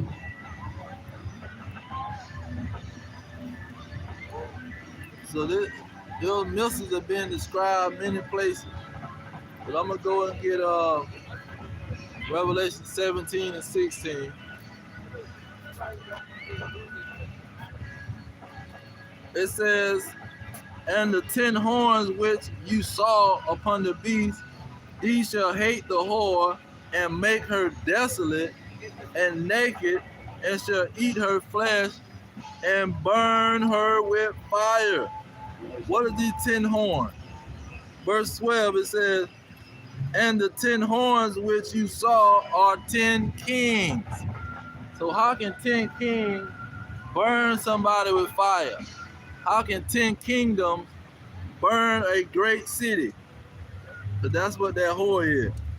So you got 10 kingdoms that's gonna burn a great city. Is the 10 kingdoms gonna bring flame torches and gasoline gasoline bottles and start laying gasoline all over the place? No, they're gonna send nuclear weapons. That's why you got Russia on TV talking about what he gonna do with his kingdom. My kingdom is gonna destroy that kingdom with a nuclear weapon. See, I'm not going over there with a flame torch and burn her with fire. I'm not gonna put a bunch of hay down and squirt some how they start a grill up. I'm not gonna be squirting lighter fluid and light a match. See, we throwing nuclear weapons at these people. Chapter 8, Revelation 18, it tell you what's going to happen to this great city when it's burned with fire. Let me see. Let me get verse 8. Revelation 18 and 8. Therefore shall her plagues come in one day, death and mourning and famine, and she shall be utterly burned with fire. See, it's not talking about anything but America being burned with fire. Let's see. Verse 9, it says, and the kings of the earth who have committed fornication and live deliciously with her, who living deliciously with America. See, they come to America and start their businesses and have gas stations and hotels. See, you can't go to a Negro hotel. You can't go to a Hispanic hotel. There's a bunch of foreigners coming over here to live deliciously with Babylon the Great America.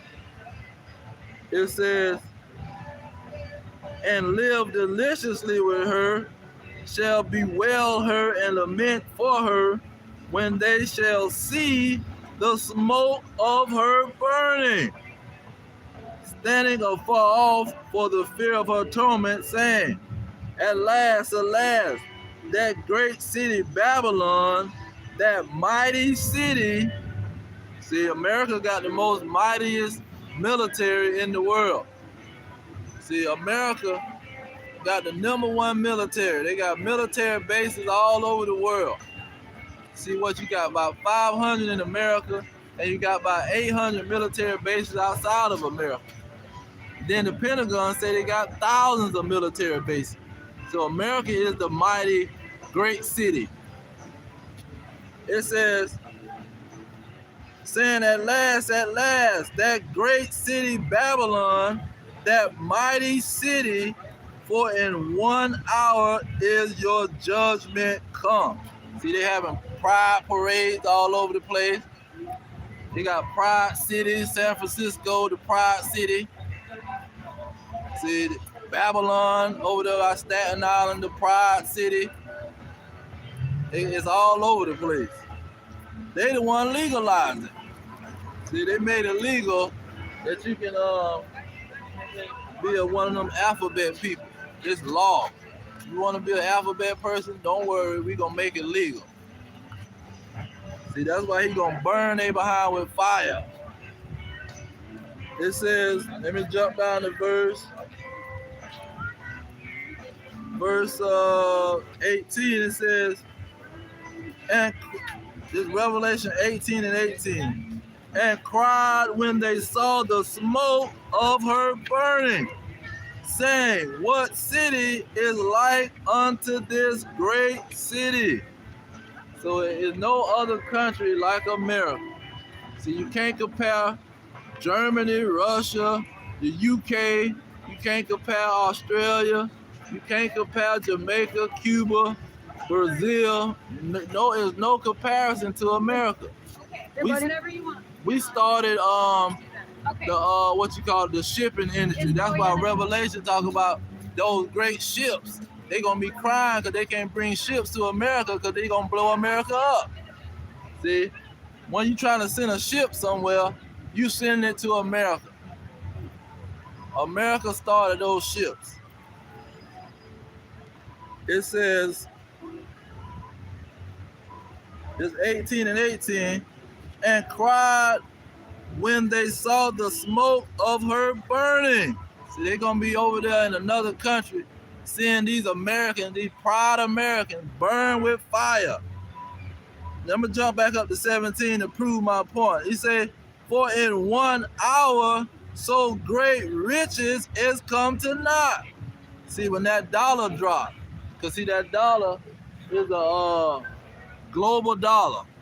When that dollar dropped, that's when they're gonna realize that they ran into the Lord.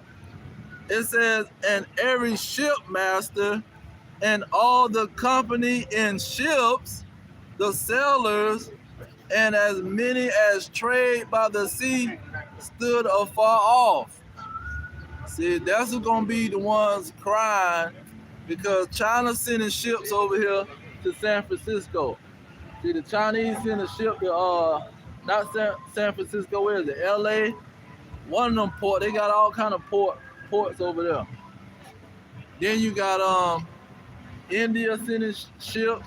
All kind of people sending their products to America so the children of Israel can try to buy their products.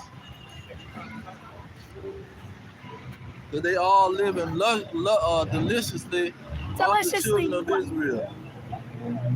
Now, when you got, let's see here. What I was gonna say?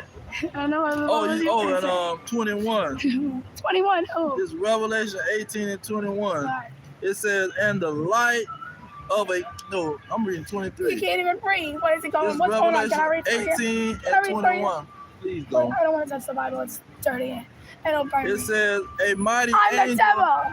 took up a stone like a great millstone and cast it into the sea, saying, You better not be getting spare change for thus this with bullshit. violence shall that great city Babylon be thrown down, and shall be found no more at all. So when this place is gonna be thrown down with violence. See, they're not gonna be able to come over here to America and profit off of these poor people anymore. See, they're gonna have to be in their country and they're gonna have to give up all the riches of their country. And let me get that, because these other nations are profiting off the enslavement of the blacks, Hispanics, and Native Americans. See, they living on the hog. Let's see here, Zechariah 11. Zechariah 11 and 5. It says, whose possessors slay them and hold themselves not guilty. And they that sell them say, blessed be the Lord, for I am rich, and their own shepherds pity them not. So they know the blacks and Hispanics, they're not gonna have nobody to protect them. See, the blacks or Hispanics, they can't call their police officer, and the police officer gonna protect a black or Hispanic. No, he only gonna protect the so-called white man. See, he not gonna protect these Negroes. That's why they be in the street with a sign, holding up a sign talking about we shall overcome. They gonna be in the streets holding up a sign talking about I am a man, because you're not being treated like a man. See, you've been treated like a child. Now it says, where is it? Zechariah 14. I want to get into these other nations. The reason that they're going to have to pay right along with Babylon is because they profiting and living deliciously with her. They propping her up so she can benefit. Zechariah 14 and 14, it says, and Judah also shall fight at Jerusalem, and the wealth of all the heathen round about shall be gathered together, gold and silver and apparel in great abundance. So these people gonna be gathered together, and their money gonna be gathered together. Cause see, they trying to profit off the children of Israel. See, a Indian person come over here, they know we finna start a hotel business and profit off of the children of Israel. See, you try to get a hotel and the Arab Indian person, they gonna double the price on your behind just because it's a race going on in the city. See, they profiting off of the children of Israel enslavement. It says, let me read that again, Zechariah 14 and 14. It says, and Judah also shall fight at Jerusalem. So Judah is the one that's been enslaved by these Americans, and they the ones gonna be taking all the wealth of the heathen. And the wealth of all the heathen round about shall be gathered together, gold and silver and apparel in great abundance. And let's go ahead and get that in Zechariah 12.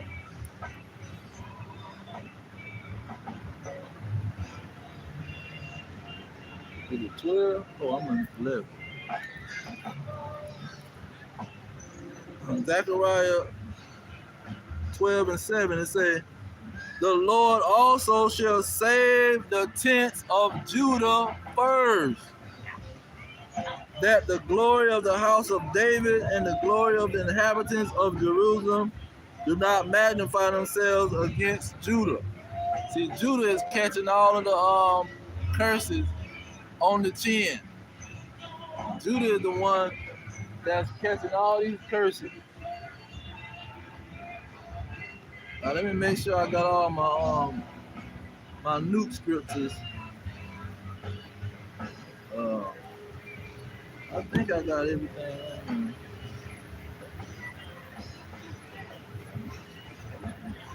Let's see. Now, not only is we gonna take the riches of these people, we gonna chain them up and throw them in a pit. Let's see here.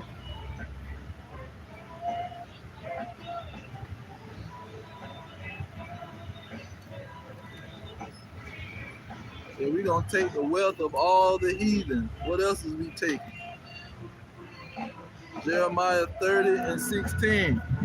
It says, therefore, all they that devour thee shall be devoured, and all your adversaries, every one of them, shall go into captivity. See, that means they're going to go into slavery.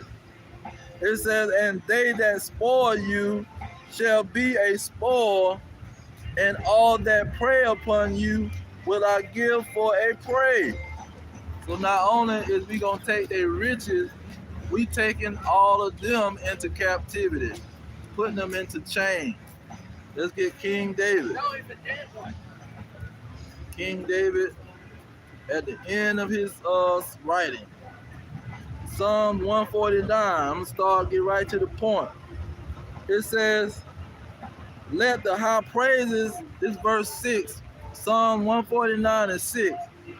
Let the high praises of God be in their mouth, and a two-edged sword in their hand, to execute vengeance upon the heathen, and punishments upon the people, to bind their kings with chains, and their nobles with fetters of iron, to execute upon them the judgment written. So not only is we gonna take over and take their gold, we gonna throw they behind into slavery and put they behind to work. But before we put them to work, we gonna put them in chains. Now Yahushua talked about this in Revelation chapter 2. Revelation 2 and 26. It says that he that overcome and keep my works unto the end, to him will I give power over the nation. See, the heathen gonna have to go into slavery. It says, and he shall rule them with a rod of iron, as the vessels of a potter shall they be broken to shivers, even as I received of my Father. So that's Yahushua letting me know. That was a red letter that the heathen is going into slavery. Now John wrote in chapter 13, it says, in verse 9 it says, if any man have an ear, let him hear. He that leadeth into captivity shall go into captivity. So they threw us into slavery, we gonna throw they behind into slavery. He that killeth with the sword must be killed with the sword. Here is the patience and the faith of the saints. So when they talking about having faith, see, you don't have faith and you ain't thinking these people going into slavery. See, that's the main faith that you're supposed to have. That's the faith that the saints gonna have. Because the saints is gonna take the kingdom. See, they gonna take, once America is destroyed, the leader of the world, then the Israelites, we gonna take the kingdom. Now how we gonna take the kingdom? Because these people still got their armies, they still got military, they got all kind of stuff. How we gonna take the kingdom? Zechariah chapter 12, starting at verse 8. It says, in that day shall the Lord defend the inhabitants of Jerusalem. How are you gonna defend us? See, he's gonna give us spiritual power. It says, and he that is feeble among them at that day shall be as David, and the house of David shall be as God, as the angel of the Lord before them. And it shall come to pass in that day that I will seek to destroy all the nations that come against Jerusalem. So that's how we gonna take the kingdom, because he gonna give us spiritual power. In a twinkling of an eye, when he beam us up into the chariot, that's when we gonna turn into immortal. That's why you have all these movies talking about the immortal, because they get that immortal stuff from the Bible, man. They get all that immortal, superhero, X-Men, Spider-Man. They get it from the Bible, and they talking about the blacks, Hispanics, and Native Americans. These gonna be the immortals on the earth. Now let me get Daniel chapter 7. When they turn immortal, they gonna take the kingdom. See, after America is destroyed by nuclear weapons, these immortal men is gonna take the kingdom. Daniel chapter 7 verse 18, it says, but the saints of the Most High shall take the kingdom and possess the kingdom forever, even forever and ever. See, and what kingdom is they taking? They taking the kingdom that the 10 horns is ruling over. See, them 10 kings of the Edomites. Because Russia is a kingdom of Edomites. So the kingdom is gonna be taken by the Russians and all of them first. So hold on, let me get that. Let me get that real quick.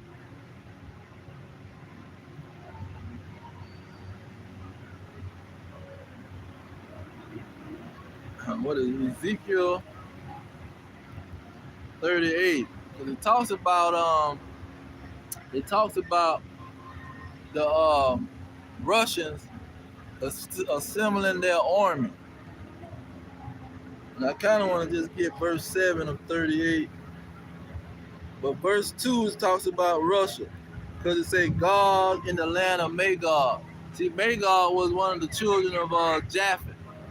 And in those lands, the Japhites had the name of the land named after them. But the Edomites came in there and took over the Japhites' land. And that's in the Apocrypha. The Edomites came and took over their land. So when you go into verse 4 and 5, let me just give,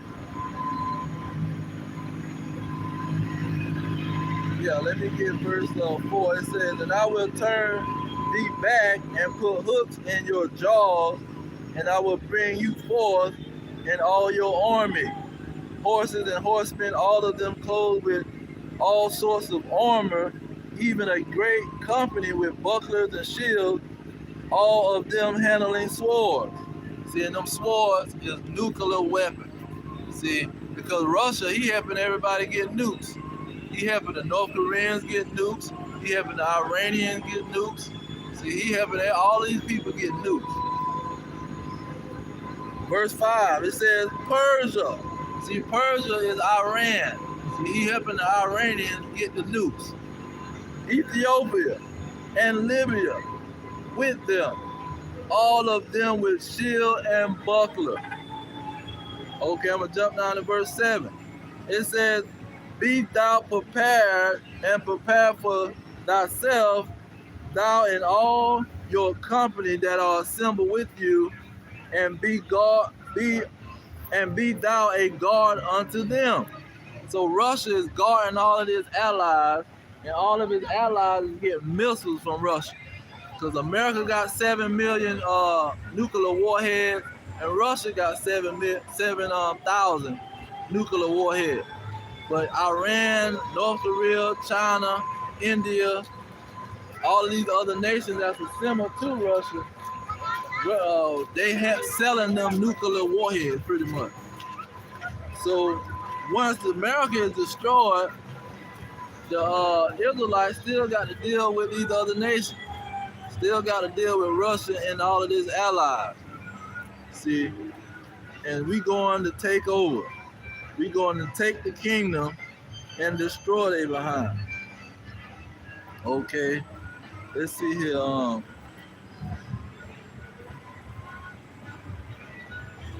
Where is it? 38.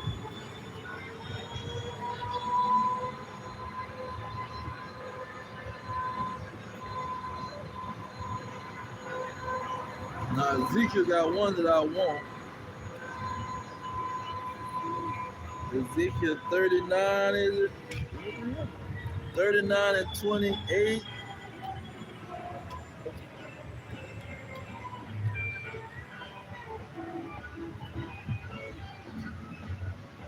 Yeah, there it is.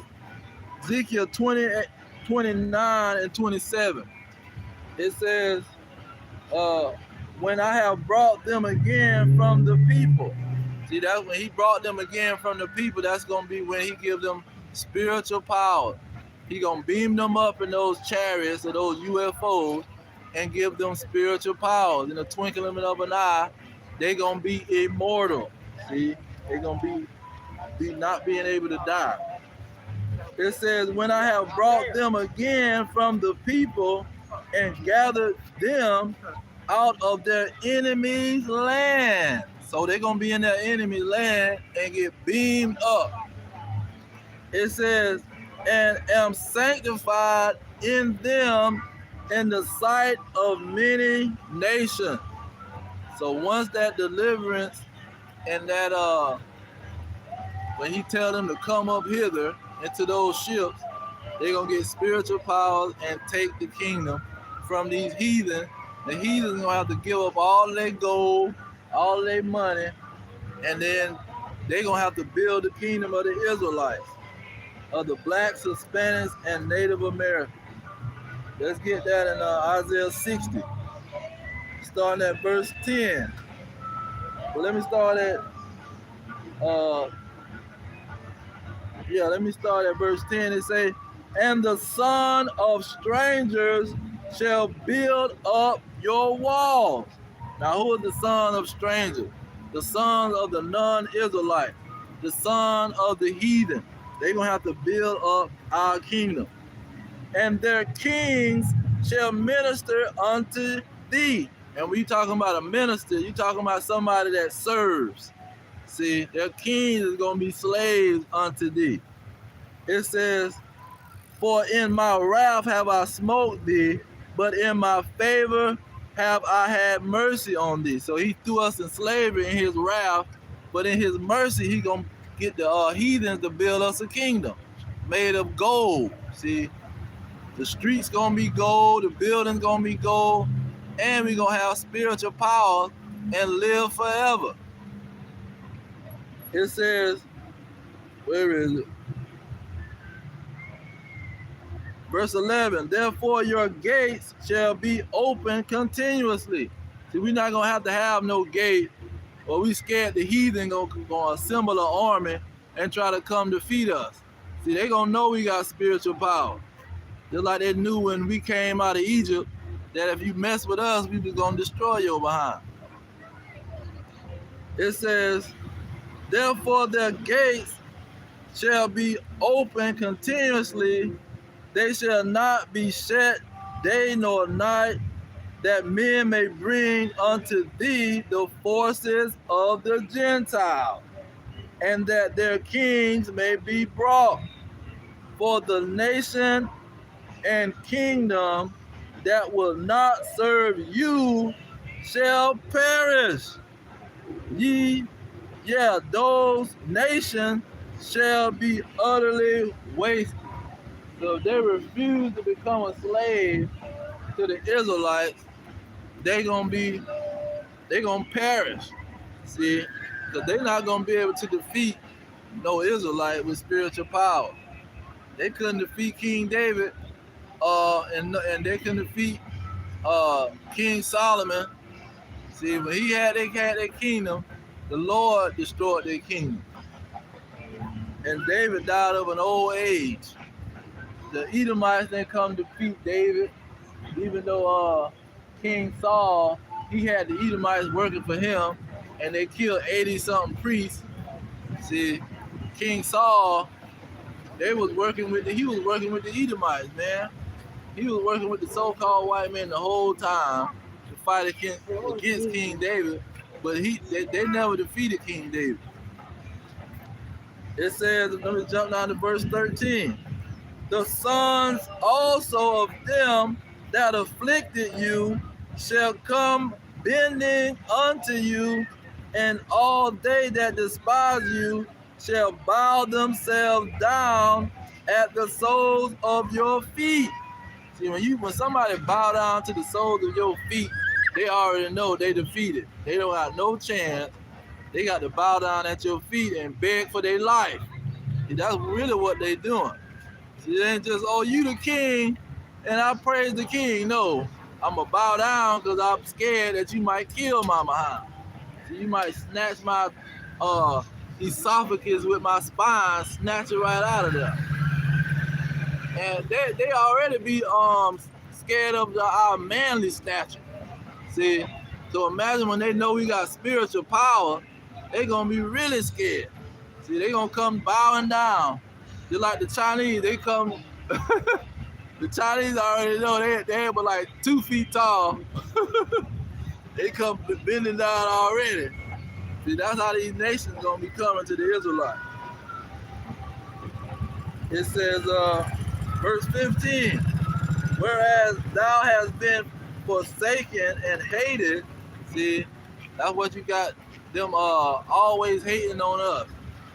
See, people don't understand the hatred that we have to go through. They try to grasp, put their mind around it, but you can't. You ain't never went through it. You don't know nothing about it. And they try to throw up their little tragedies, like the small hats. They try to throw up their little tragedies. We went through something too. So you ain't went through nothing, man. It says, whereas you have been forsaken and hated, so that no man went through thee, I will make thee an eternal excellency and a joy of many nations. You shall suck the milk of the Gentiles. See, a milk is something that the cow produce. What they call it? The produce. These nations or these Gentiles, whatever they produce, we gonna suck it. We gonna take it into our possession and utilize it. It says, you shall also suck the milk of the Gentiles and shall suck the breast of kings, and thou shalt know that I am the Lord, am your Savior and your Redeemer and the mighty one of Jacob. So it's all about Jacob and his blessing. And all of his children is going to have slaves and people serving them. Let's get it out of Isaiah 61. We're at an hour and 11. Isaiah 61. I'm going to start at verse, let me start at verse 1.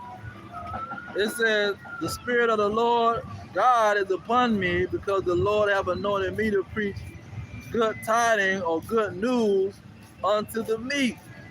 He hath sent me to bind up the brokenhearted, to proclaim liberty or freedom to the captive, or freedom to the slave, and the opening of the prison to them that are bound. See, we need a passport just to leave this place. And it takes 2 weeks and $100 to get the passport. See, you can't even go to an island somewhere. You got to get a passport. Master, I got $100. Can I get a passport? I want to leave America. See, you just a slave on a freaking American plantation.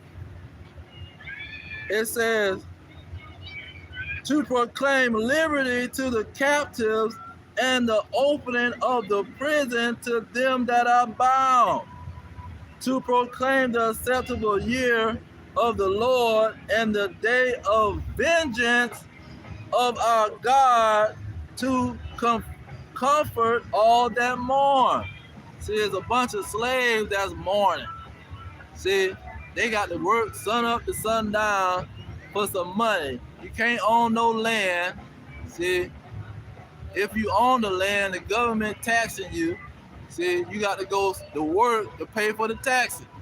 So if I so-called own some land, I got to go work on a plantation to pay for the taxes. So you working for that.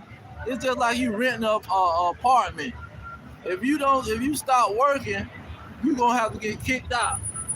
So you ain't owning nothing. If you got to work for it, you ain't owning it. So they try to act like, oh, you know, a Negro will brag about it too. I got 10 acres over here in Alabama. Yeah, you got 10 acres, but I bet you can't sit on your behind on them 10 acres. You got to go work for master so you can keep them 10 acres. See, if you don't go to work for master, he gonna take them 10 acres from your behind.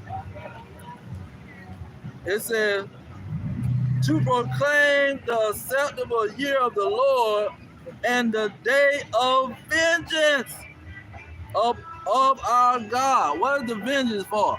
Because see, just because he punishing us, that don't mean he ain't gonna punish these people. See, they gonna find out that they got to pay back everything that they was given. Let me get verse 3. It said, to appoint unto them that mourn in Zion. See, it ain't everybody mourning. See, this those that's mourning in Zion, the Israelites that's mourning. See, the blacks, Hispanics, and Native Americans that's mourning. Not a Chinaman that's mourning when he got a whole kingdom over there. See, nobody don't care about him mourning. You got a kingdom and you got money. You got a Chinese restaurant in Babylon the Great in every city. See, in the country town where I came from, about 6,000 people.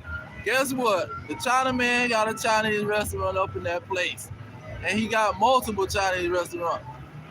You talking about the big cities? They got big time restaurants. They got the damn. They got the Chase Bank is owned by the Chinese Moabites. So them jokers, who care about them morning? You own a bank, and it's a Chase Bank all through America. See, it says to appoint unto them that mourn in Zion. What is he appointing unto them? Rulership. It says to give unto them beauty from ashes. So while you was a slave, now he's gonna give you the king. He's gonna make you a king. What happened to the frog? You kissed the frog and turned him into a prince.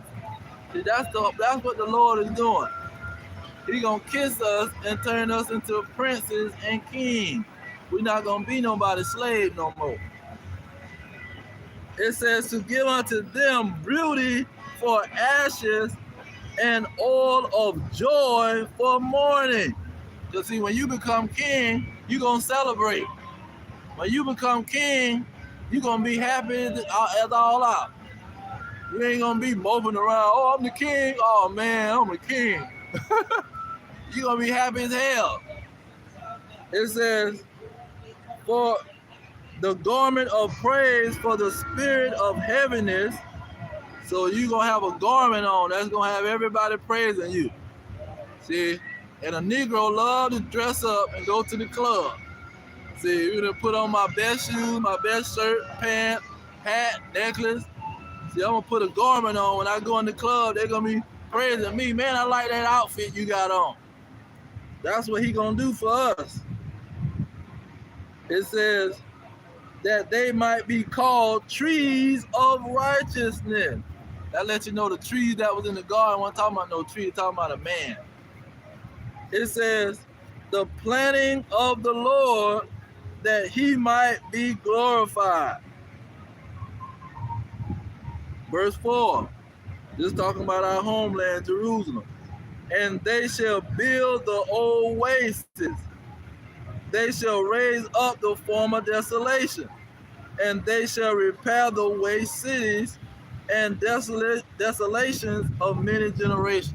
But not only was our homeland destroyed and taken over, our peoples were destroyed and taken over. Now here go the key part, verse 5. And strangers shall stand and feed your flocks. See, we not going off in no field with no, what you call them people, shepherds. We not finna be no shepherds. See, we not gonna be tending to the flocks. We gonna put these other nations to work. Get out there and take care of my goats. Get out there and take care of my cows, my goats, my sheep. Get on out there and tend to them. We gonna put them to work.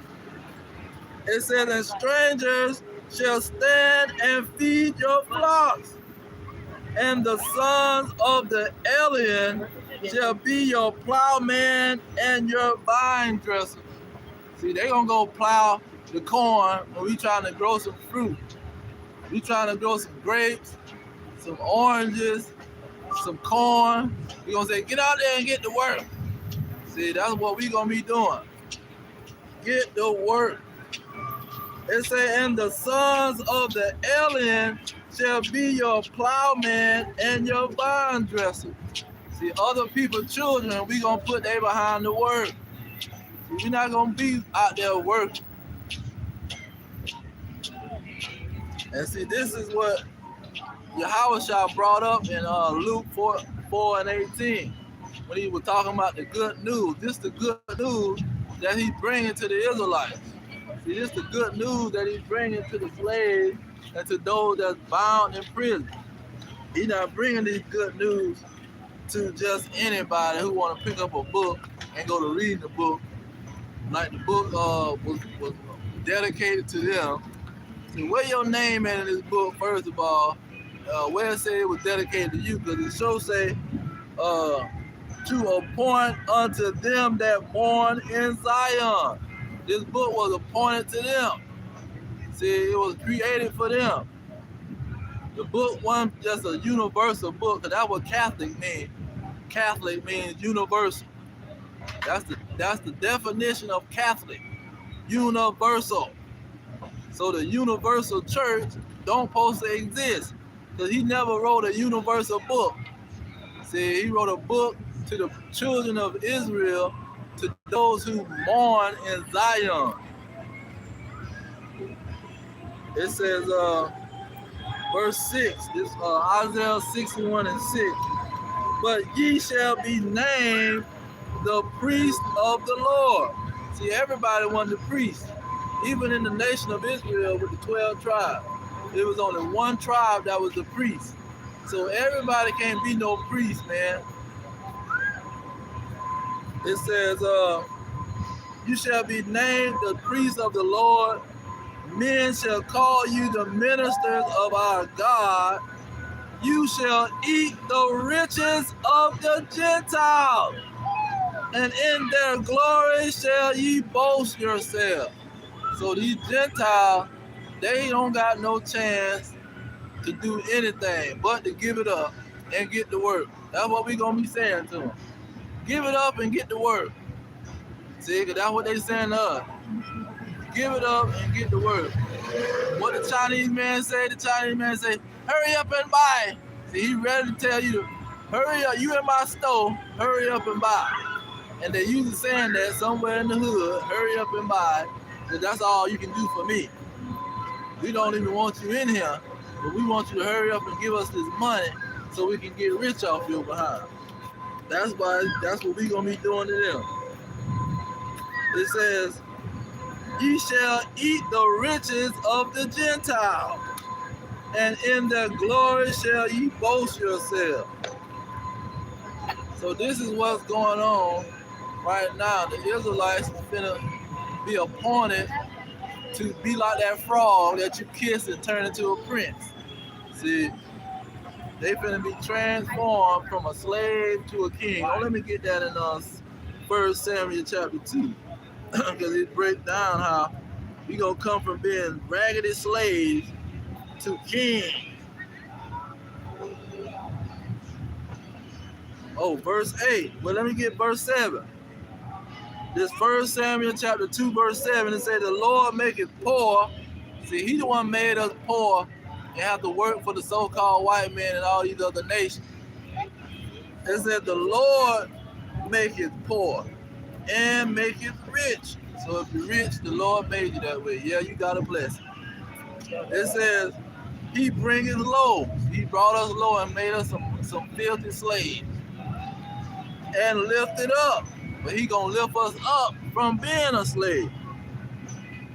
Verse 8, it says, he raised up the poor out of the dust and lift up the beggar out of the dunghill to set them among the princes.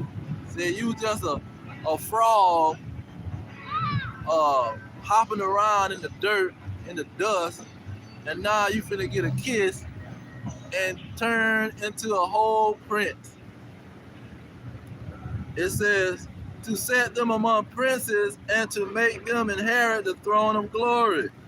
For the pillars of the earth are the Lord's, and he have set the world upon them. So he gonna turn us into princes. That's why you had that story about the frog.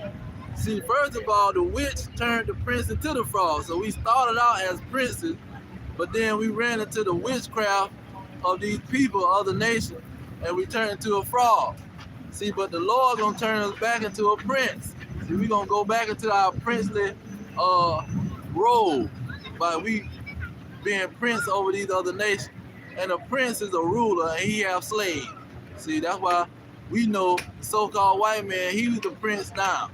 See, but we gonna be turned into the prince next. We gonna throw them into slavery. They got to pay double. Whatever they doing right now, they got to pay double. That's what the reap what you sow was all about. See, you gotta reap. Let me get that out of Colossians. Because Colossians, it breaks it down different than how Romans broke it down. Colossians 3, 3 and 25. And I'm gonna close out because The lesson was about them nuclear missiles that's coming for these people's kingdom. But Colossians 3 and 25 it say, but he that doeth wrong shall receive for the wrong which he have done. And there is no respect of person. So they gonna receive double. Because we received double for what we did. They gonna receive double for what they doing right now. But see, he not punishing them according to the law. They can steal, rape, rob, and murder, and he ain't punishing they behind. But he waiting for a specific time to get them. See, that's why you say he coming like a thief in the night. You ain't gonna know he coming, but he coming. He waiting till you fall asleep. That's why I say while he is eating his meal, while he think he finna enslave the world with some kind of implantable device, he gonna burn they behind up. But what is it? I was gonna get Colossians. You reap what you sow. Dang, I don't forgot what verse I was gonna get.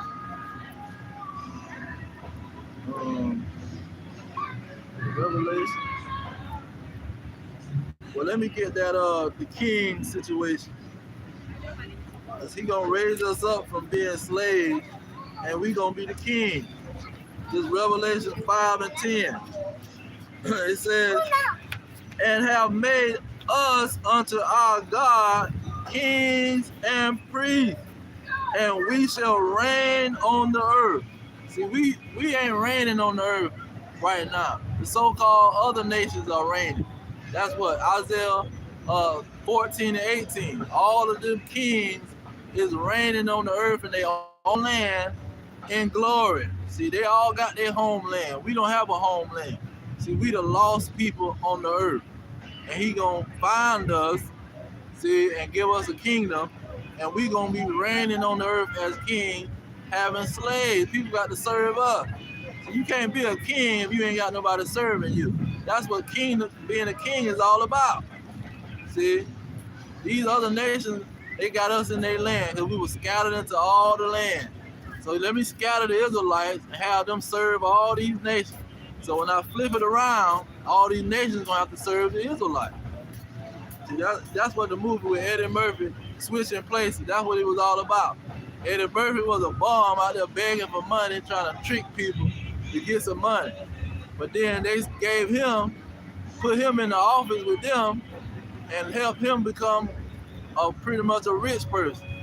And the other dude wound up being on the corner. He trying to beg for change. Then in the movie Coming to America, them who owned the company, they was homeless people on the side of the road. And Eddie Murphy was coming from Africa to America, and he giving them money on the side of the road as bond. So that's how the thing gonna be. See, it's switching places. But he just combined those two movies together to bring out the point that it's gonna be a switching places from the Negroes, the blacks, Hispanics, and Native Americans to the so-called white men and these other nations, the Chinese, the East Indian, the Hamite African, who else? The Arabs. See, all of them people, let me get that. And Psalms, because Psalms talk about it. My battery about to run dead. Let me see if I can get this last verse out. Psalms 83. Psalm 83. Hey there. Psalms 83, and I'm gonna just get verse 5. It say, no, let me get verse 4. They have said, come and let us cut them off from being a nation, that the name of Israel may be no more remembered. So they try to get rid of the Israelites. For they have consulted together with one consent. Who consulted together? These other nations. It says the tabernacles of Edom. See, that's the so-called white man that control all the propaganda that's being pushed in the world. It says, and the Ishmaelites, that's the Arab. The Moab, that's the Chinese. And the Hagarim, that's the so-called Africans, the Hamites. And Ammon, that's the Japanese. And Amalek, see, that's the small hats over there in our homeland trying to act like they us. See, all these people conspiring together in the UN. That's why we don't got a seat in the UN. See, you don't have a so-called Native American with a seat on the UN running his mouth. You don't got a Negro in the projects from the project on the UN, and you don't got no Hispanics on them. It's these other nations, they in the UN plotting and planning on how they gonna benefit off us and try to eliminate us. But he gonna give us spiritual power, and we gonna defeat these people. See, that's why he says it's a spiritual war and not a physical war. What's that? Ephesians 6 and 12. Wasn't talking about no fallen angels and all that crap. Principalities mean governments. And then he said the powers and the rulers. See, we fighting against the rulers because we fighting not flesh and blood with them. We fighting with them spiritually. See, we can't defeat them with flesh and blood. We got to defeat them with spiritually. So this not a physical fight. We gonna fight the nation. No, he gonna give us spiritual power. Then we gonna fight they behind physically. But that's gonna be in World War III. This is what we talking about. World War III, and these nuclear weapons. Once it's destroyed America, which is their stronghold. See, this is the throne of these Edomites. Once you destroy America, we get spiritual power. It's gonna be an easy takeover. We gonna come out of he said the new Jerusalem gonna come out the sky. Why? Because he gonna in a twinkle of an eye beam us up, give us spiritual power, and when we come down, New Jerusalem come down, we gonna make these people build our kingdom, put they behind the work. You got to go and be in the crops now. You got to go tend to the animals and the sheep, and we gonna take all the gold out your hand.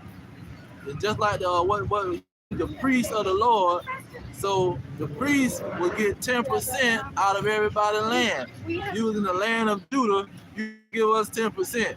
If you was in the land of Benjamin, you got to give us 10%. So we gonna be the priest of all these nations, and they gonna have us a percentage of what they got, and that's how we gonna be ruling the world. That's how he set it up in the beginning. Adam was not one person. Adam was a whole nation. Just like Israel is not just one person. Israel is a whole nation. So Adam was a nation that God gave his laws to rule everything.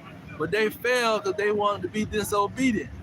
But to tell the story, how you say, let me tell the story real fast. Let me give you a short bird story. Let me just hurry up and tell you real quick. I'm gonna just say Adam and Eve, and they disobeyed to give you cut the chase.